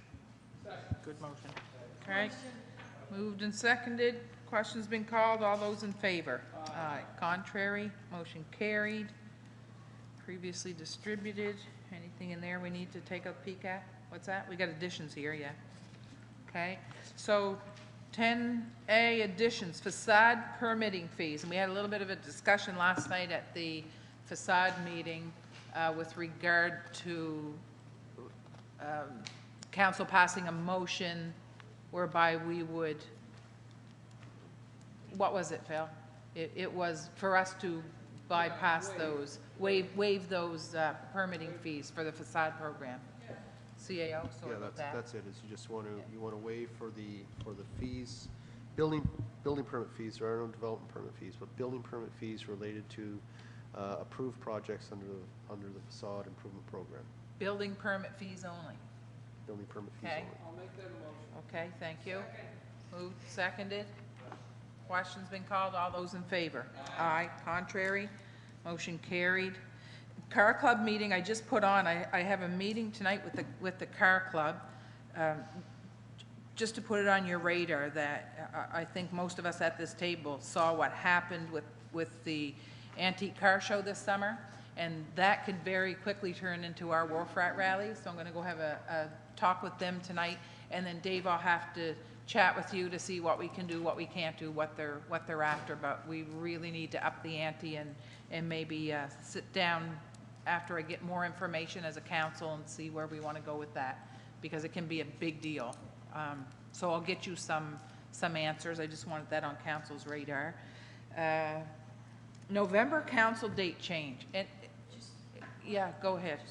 Thank you, Yes. thank you, Your Worship. When you go to that car meeting this evening, or, Am I no, I'm going? sorry, Yes. when you do go, Yes. would you please remind if Dawn Smith is going to be there? I don't think so, but. Oh, all yeah. right. There is a magazine, it's national, and it's called Old Car. Yeah, And my brother is a member of it, and it covers everything from the Atlantic to the Pacific, and it also covers a number of the United States. So all car lovers from just about all of 1.5 of North America, they read Car that. magazine. The circulation is like in the millions, and I pass that on. Good, thank you. Okay, November council date. I didn't know if anybody, I have a problem with the date. I didn't know if we could push it back a week. I want to say the 13th. It is the 13th? Oh.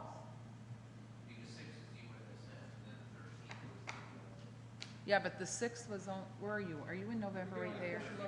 Okay, so the 6th is the first one anyway. Second one is the regular one. Yeah.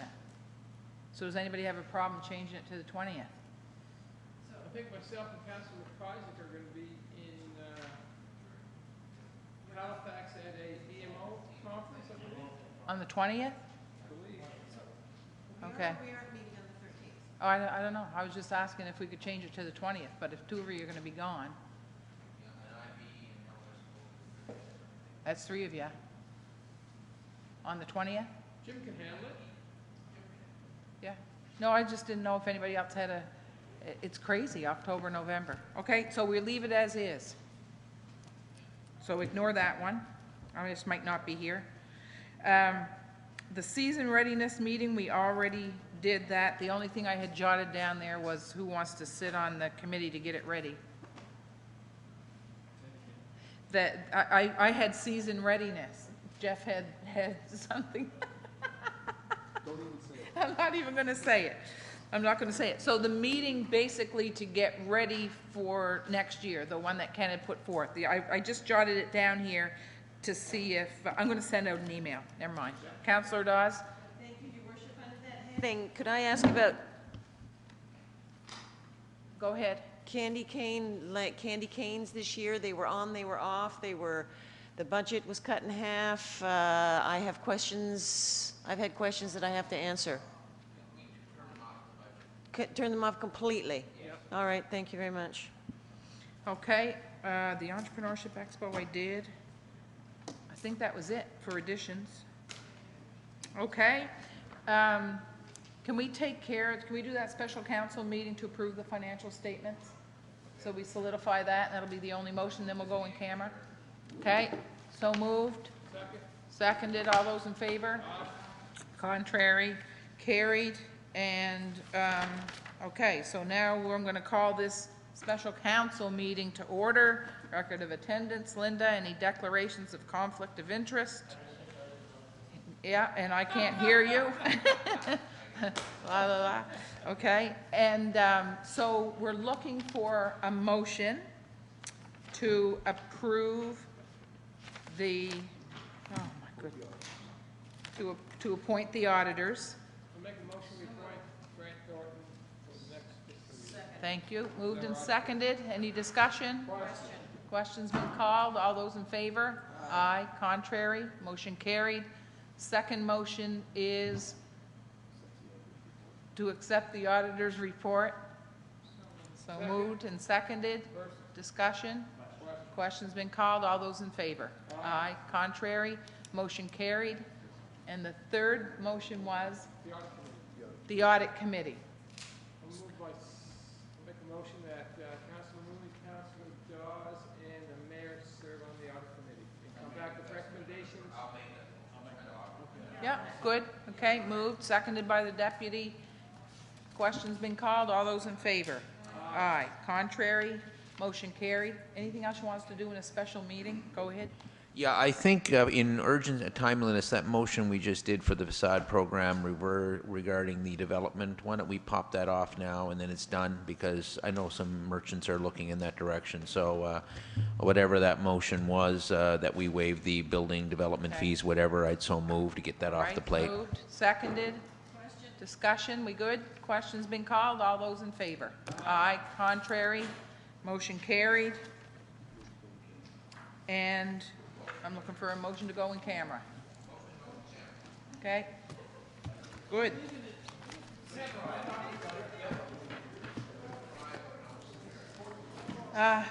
Is Kevin looking for us?